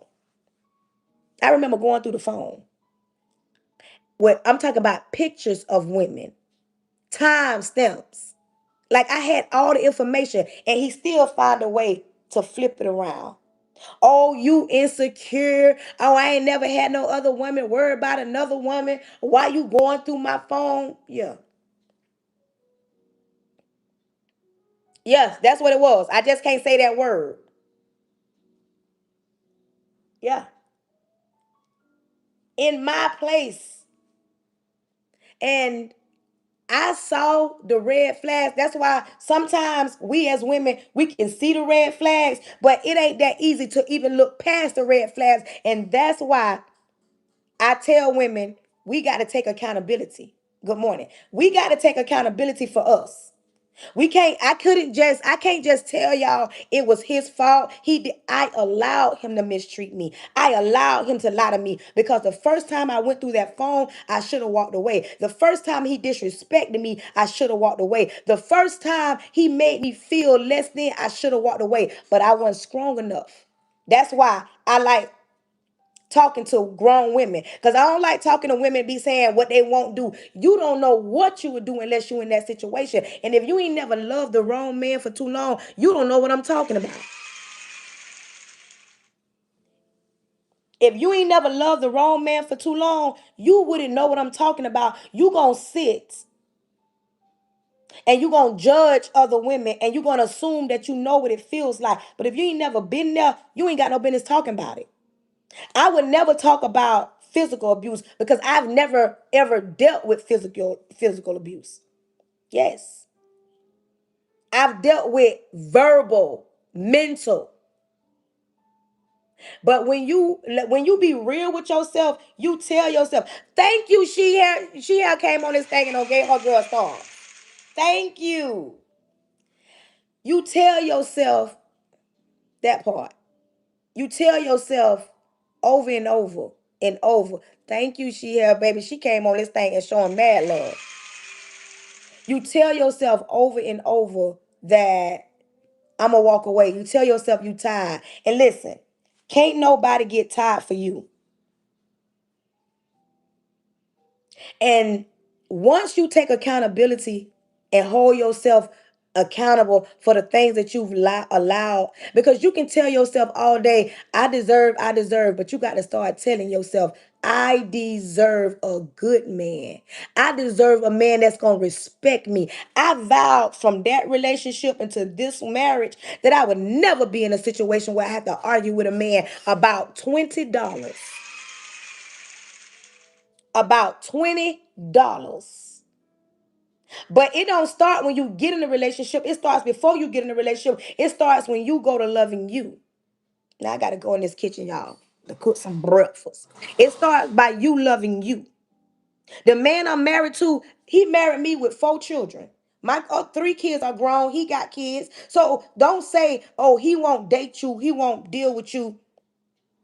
He won't deal with you because you got kids. I married a man that bought me a house.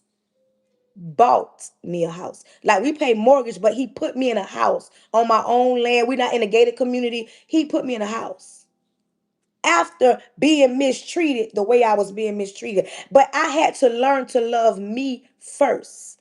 Everybody in the chat put self-love. Put self-love. Everybody in the chat put self-love. Hold on, y'all. I got to gather up all these things to put us in the kitchen. Hold on, y'all. Hold on, TikTok. I got to grab for other stuff to put us in the kitchen. I got to cook some breakfast for my son. Hold on, y'all. Hold on, y'all. Hold on, chats. Because your girl got to move y'all way over here to come in the kitchen because I was sitting at the bar. Okay. Hold on, y'all. Let me get this right. Self-love. We finna get in this kitchen to cook some breakfast. Self-love is the most important love. And this goes for even women in relationships and marriages. Sometimes we lose ourselves in marriages. Sometimes you get in a relationship, you lose yourself, but you got to stay true to your first love. That's you. Because ain't nobody going to love you like you love you. I don't care if you got a good man, you got a bad man, whatever, he pay all the bills. Ain't nobody going to love you like you love you. You got to also take time for you. Some of us get so caught up in relationships that we lose ourselves. Hold on, y'all. I'm coming, y'all.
Self-love is the first love. Self-love is you loving yourself.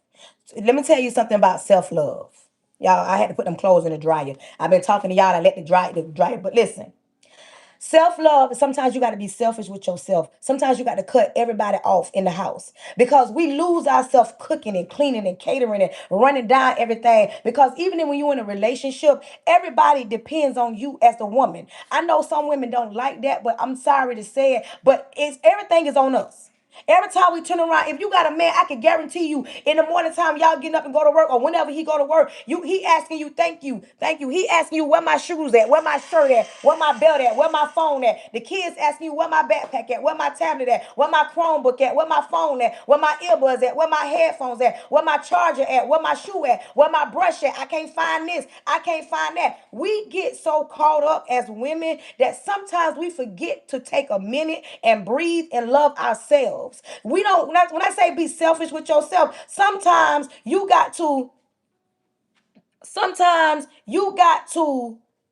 go in the bathroom and create an oasis because everybody can't afford to take themselves on a trip and fly to Cancun. Everybody can't do that. Some of us in real lives, in this real world, we got to take what we can take. Some of y'all with single parents with little children, you need to get them children on a schedule and put them down so you can have time for yourself.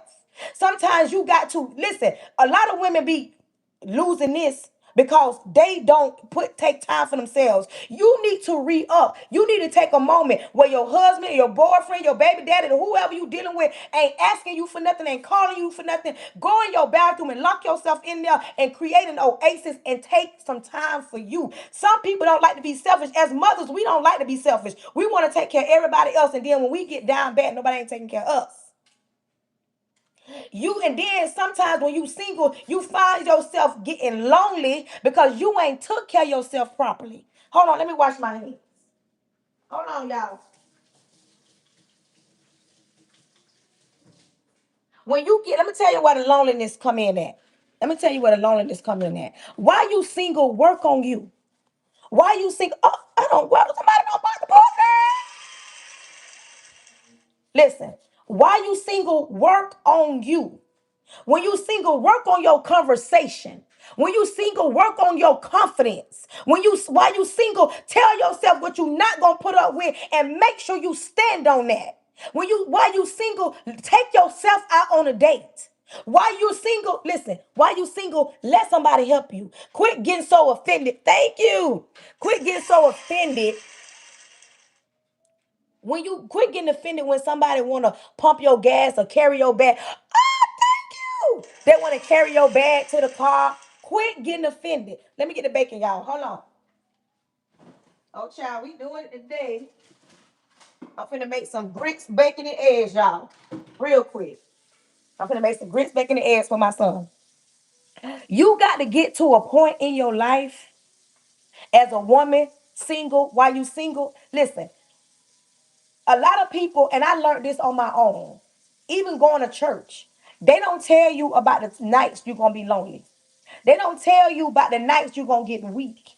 They don't tell you when you going. They talk about being single and waiting and being married, but they don't talk about the in-between because there is some in-between. Yeah. There is some time in between. That in between where you ain't talking to nobody, you ain't thinking about nobody, you ain't looking for nobody, you by yourself, but then there come a point in time where you get lonely. And listen, lonely don't mean desperate. Lonely means that you long for companionship. And it ain't nothing wrong with wanting companionship. Because when you got kids, and I learned this, you get tired of talking to little people. You want to have a grown-up conversation. But when you don't have nobody to talk to, all you have is social media or your family, and you want somebody to come home to vent to rub your feet. You rub his feet. Y'all doing things together. Y'all, you know what I'm saying? Y'all building something. And it's okay to want that. But while you single, find out who you are. Find out who you are while you single. You will be amazed. You will be amazed. In 2 years, when I was single, good morning, Sarah. Listen, when I was single for 2 years, I learned something out about me. I learned that I'm a simple person with a big heart. I learned that I love hard. I learned that I'm very loyal. I learned that I'm a good woman. I'm actually a good woman. And I used to be like, I ain't no good woman because no, I learned that I'm an actually, you know why? Because what I bring to the situation is more than cooking and cleaning. I bring to the situation because I want the best for whoever I'm with. Like my husband, I want the best for him. I like to spoil my husband. I like to see him smile. I like to see him happy. Like I like to take care of my family. And I learned that about myself. I learned that I am a nurturer. I am a nurturer. I am truly a nurturer. I learned that. I learned that I get joy when I can cook and clean and the basic stuff. I get joy when it's his birthday or just because and we go out to eat. Like I get joy to know that I can say something and he might not listen at that moment, but he'll think about it, he'll come back. Like I get joy from that. When you take the time and learn you also learn your triggers. You learn your buttons. You learn your weaks and your strengths. You learn that, you know what? I learned that if I continue, this how I learned this. I learned that if I continue to talk to this dude that was 3 years too long, that eventually he gonna break me down. That's why I tell women, you can't talk to somebody every day and think you're not gonna get attached. I learned that your heart and your mind got to be on the same page. Thank you. Your heart and your mind got to be on the same page. And this is what I'm telling women. You got to learn you first, even in your sickness, even in you in a relationship, even if you a single parent with children. Quit saying, oh, I'm overwhelmed because these kids. Get yourself on a schedule. You can do it as a single parent as well. It ain't just, you ain't just always got to be in a relationship. Sometimes God will have you in a season to learn who you are. Spend some time with God. Spend some time with you so that you can heal your brokenness so that when you do encounter a man and he's still broken, that you are strong enough. Because sometimes the problem don't always be him. Sometimes it be us. Sometimes we don't know how to talk to him. Sometimes we don't know how to listen to them. Sometimes you meet a man that's just as broken as you are. Women love to say, I want me a man that come all together. You ain't even all together. So why you want a man that come all together? Nobody ain't perfect. Sometimes you got to learn that, you know what? He came from a situation where he have his mama. Other women in his life really didn't love him. But don't let him play on you, sis. Don't let him cry them crocodile tears. Because someone be running game. That's why you got to pay attention and you can smell it. Because a man can smell weakness from afar. It be us trying to look past certain things. It be us talking about, well, maybe I can love him. No, lady, no. Sometimes thank you. Sometimes when y'all be thinking this is it, he be thinking something else. This is why it's important to have a grown up conversation. And listen, when you find a man that want to be real with you, because there are actually men out there that want to be honest with you, that want to tell you, I've lied, I've mistreated women. I've fumbled women. I ain't been the best daddy to my kids. I just ain't been the like. And he will tell you there are some women hearts I broke. I wish I can fix. When you come across a man that's real, when you come across a man that want to be honest with you gotta take him for who he is. Because not, hey, Miss Janice, not everybody want to be real. There are some men that want to tell you the truth. And they know that they don't did some things, but then they come a point of time where they say, it's time for me to grow up. And he'll tell you, listen, sweetie, I broke some hearts in my time. He said, I don't went and got down with women that I ain't even like. I used her for her body. And I'm telling you, he just will tell you the truth. There are actually some men that ain't perfect, want to be honest with you, and they may see something in you. You as a woman might be just what he needs. And some of y'all be hollering about, I ain't got time. You might be just what he needs, but you don't possess it because you don't. Is that Queen T in here? Queen T, that's you, girl. Welcome in, unique. Sometimes you be telling yourself, I ain't got time. Sometimes you gotta breathe and have a conversation, and you gonna know. Because when you deal with a grown man, you're not gonna run him off. Welcome in, welcome in. You're not gonna run him off asking questions. He actually want you to ask questions. That part. That part. I've been live. I don't know why. Oh, I'm at 100,000 taps. Yeah, Queen T, I thought that was you. When you sit down and have a real conversation, you will see if it's worth your time or it's not worth your time. You will see what he want, you will see what she want, and then y'all can then from there y'all can move forward. Sometimes people be around here making bad decisions.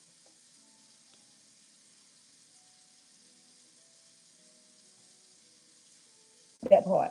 Some people they be sitting around here making bad decision after bad decision. If you a woman and you ever dealt with the same type of man, but the different name and different clothes, listen, you wonder why you chasing your tail.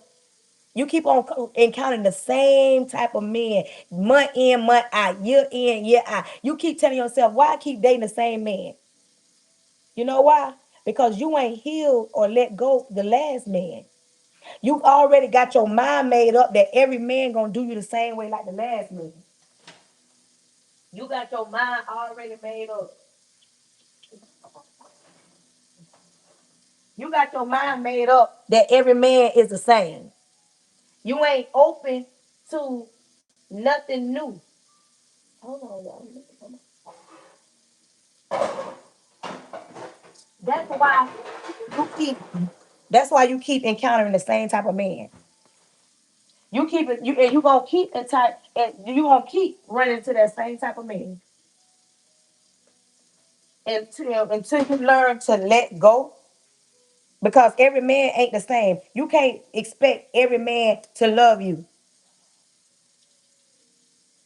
You welcome. I hope you took. See, you was meant to be on my live, Christian. I had to walk you like a dog today, but I'm just saying I want to be real with you. Sometimes you got to heal before you even get in another relationship. And some women love to. That's why I say they want to blame everybody but themselves. Girl, that man ain't do nothing but what you allowed him to do.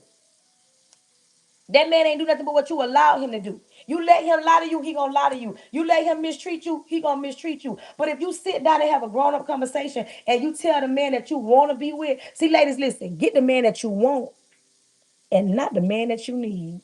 Hello.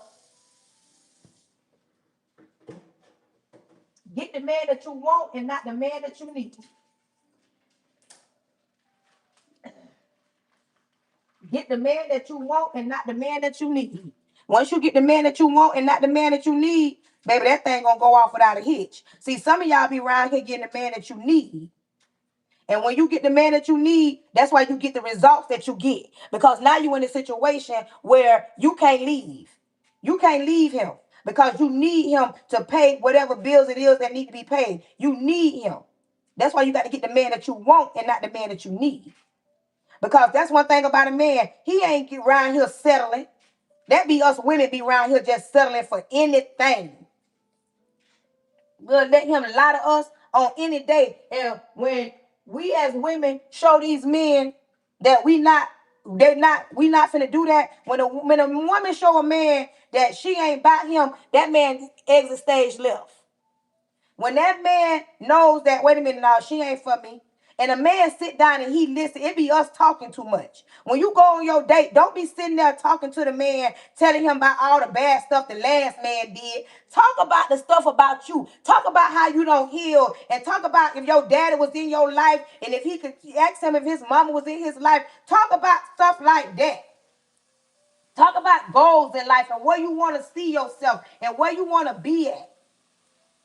That's what you need to talk about. Too many women sit down and tell the man too much information, tell the man everything that he don't even need to know. And then when he get mad at you, he throw it in your face. You told him your baby daddy dogged you. You told him your baby daddy lied to you. You told him your husband cheated on you. You told him all your business. And then when he throw it back in your face, because that's what a majority of them do, they come back and throw it up in your face. Now you mad. You gave him too much ammunition. When you sit down and you meet somebody, you talk to him and you just talk to him about life. How you want to go on a trip one day.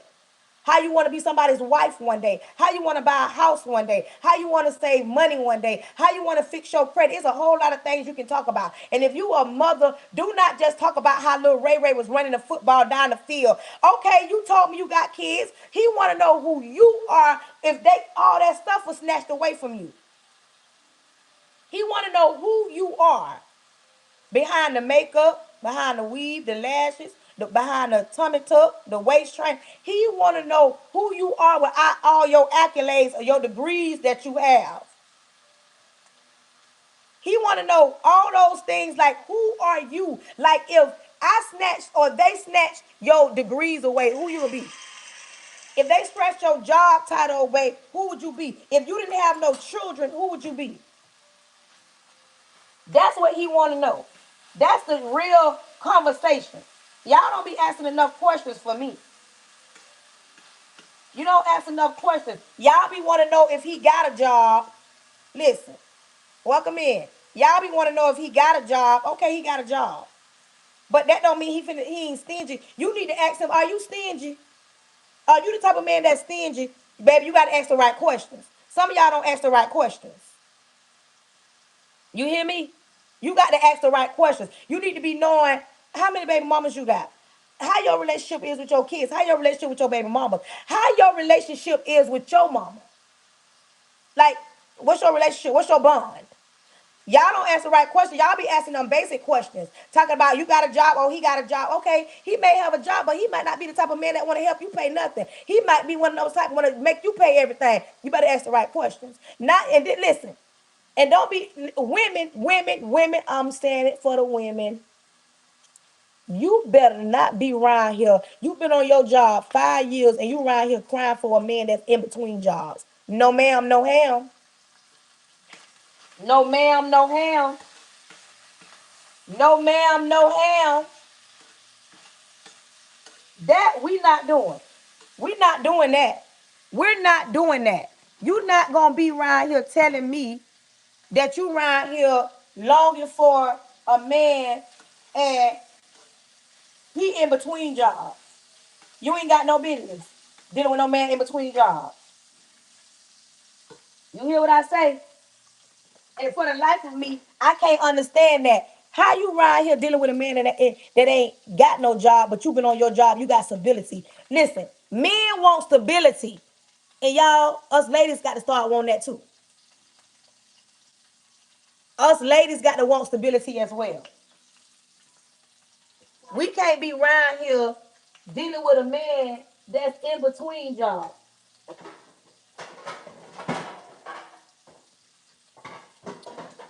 We can't be around here with a man in between jobs.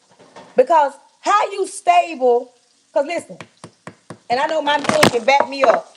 I know the men, hold on, y'all. I gotta put this thing down. I know my men can back me up. These men are not around here dealing with no unstable woman. Not his old lady, not his main one, not the one he loved. He's not around here dealing with no woman that don't got her stuff together, ain't trying to have her stuff together. That be us as women. That be us trying to deal with these men, be allow him to have potential because he potentially could look good. He potentially get a job. Baby, if he ain't stable like you, what business you got dealing with him? Okay. If he ain't stable, what business you got dealing with him? What business you got dealing with him? You ain't got no business dealing with him. He ain't stable on no job. You don't know when he gonna get a job. And then I say that because then you get with a man that ain't got no job and you expect something out of him that he can't give you. You let him be in your house for 90 days and he ain't got no bill money. You meet a man in between a job, ain't got no stable job. And let me tell y'all what the problem is. You better get you a man with work ethic in him. Like, you need to get you a man that got work ethic. Thank you, girl. You got to get with you a man that got work ethic. If he got that work ethic in him, he gonna work. You can't get some of these kids from nowadays. Because some of these men ain't never worked a day in their life. They ain't never worked a day in their life. See, y'all be around here wanting the men with the Balenciagos. Y'all want the men with $100,000 clothes in their excuse me. Y'all want the men with the $100,000 wardrobe. Good morning. Good morning. Thank you. Y'all be want the men with the $100,000 wardrobe. And ain't got no work shoes, no work boots, no work clothes, no church clothes. He ain't got a suit or a tie to even go on a job interview.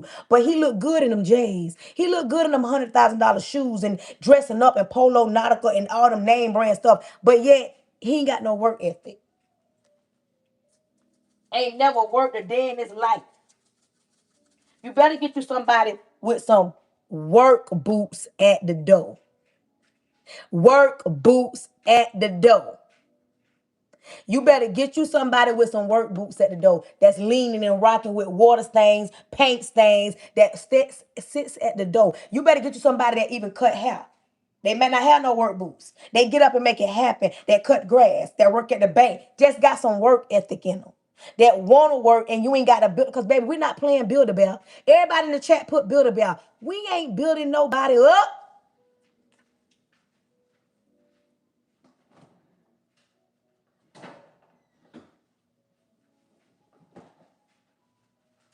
We're not doing that, ladies. We're not building nobody up. We're not building nobody up because ain't no man gonna build nobody up. Y'all be thinking that, oh, this, look at some of the men that you grew up with and look at the women that they deal with. They don't always end up with somebody that you thought they'll end up with. They end up with the woman that you would least expect because you know why? Because he seen the grown woman in her and he knew that he can build with her. Some of y'all be getting a man for right now because it feels good right now. Because he's saying all the right things right now.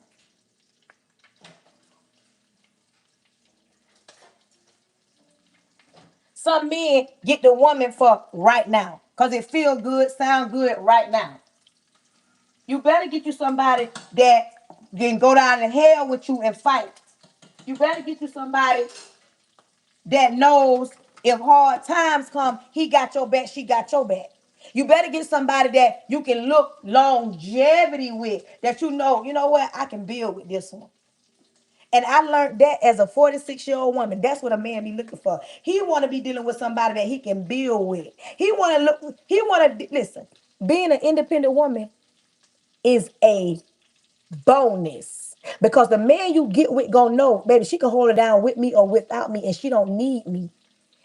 These men like an independent woman, meaning he don't want you too independent that he can't be a man, but he knows that if something happened to him, he gonna be okay. You better get you a man that sit you down and get them insurance policies together.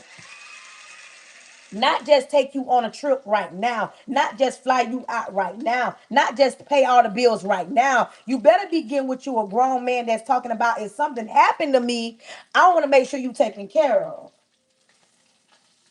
That's the kind of man y'all need to be dealing with. And I learned that in my marriage. Okay. Okay. Because you don't want to be dealing with a man all them years, something happened to him, and you can't bury him. You can't pay your bills afterwards. You can't function afterwards. You already broken hearted and hurt because they gone on. But you better get you somebody that talk about, baby, let's sit down and talk about these insurance policies. But see, some of y'all won't know nothing about that because y'all got y'all a man for right now. He pay the bills right now. He taking you on trips right now. He put you in that car right now. He put you in that house right now. He getting that body done right now. But what about later?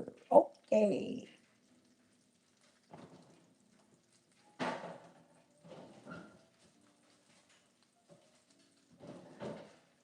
But some of y'all don't want to talk about that. Y'all don't want to talk about that because y'all too busy looking at right now. Y'all too busy looking at right now.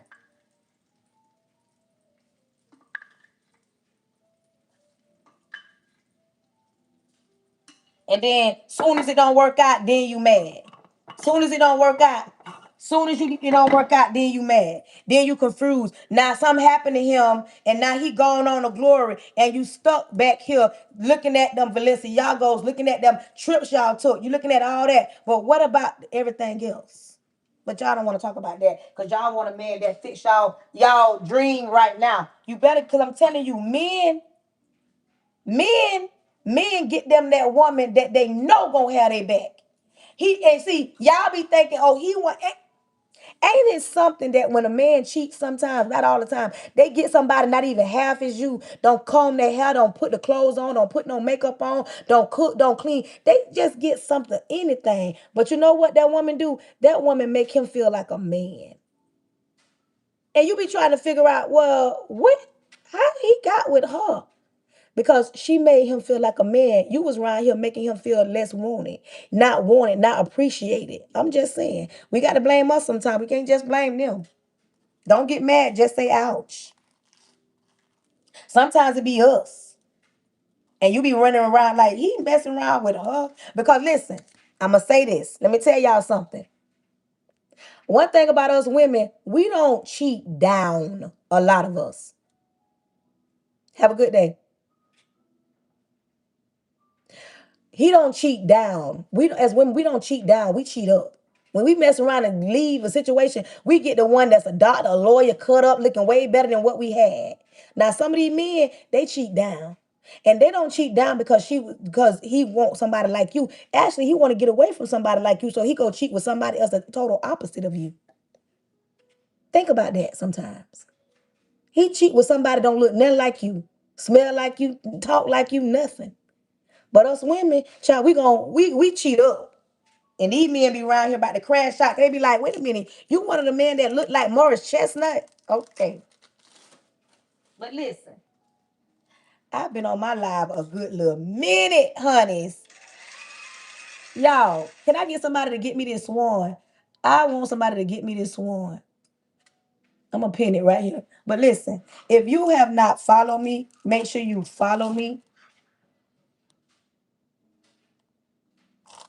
If you have not follow me on all my platforms. Make sure you are following me on my platforms. If you have not subscribed to me, subscribe to me. All my platforms, my name is the same except for YouTube. YouTube is at Pretty Brown 43. All my other platforms, my name is Charnetta Pray Hunter. If this is your first time here and you like the way I get down, make sure you are following me. You are if you sent me a gift, thank you. If you didn't send me a gift, thank you. If you've tapped the screen, thank you. If you shared it out, thank you. Listen, you nope, most we're gonna talk about that tomorrow. Most men don't want accountability because nobody ain't holding them accountable. But we still can't blame them. We gotta blame us as women because a lot of us women don't make them be accountable. We a lot of like women, mothers. Oh, I ain't gonna say nothing to him because I ain't gonna make him be a you supposed to be a daddy, but we don't make them have accountability.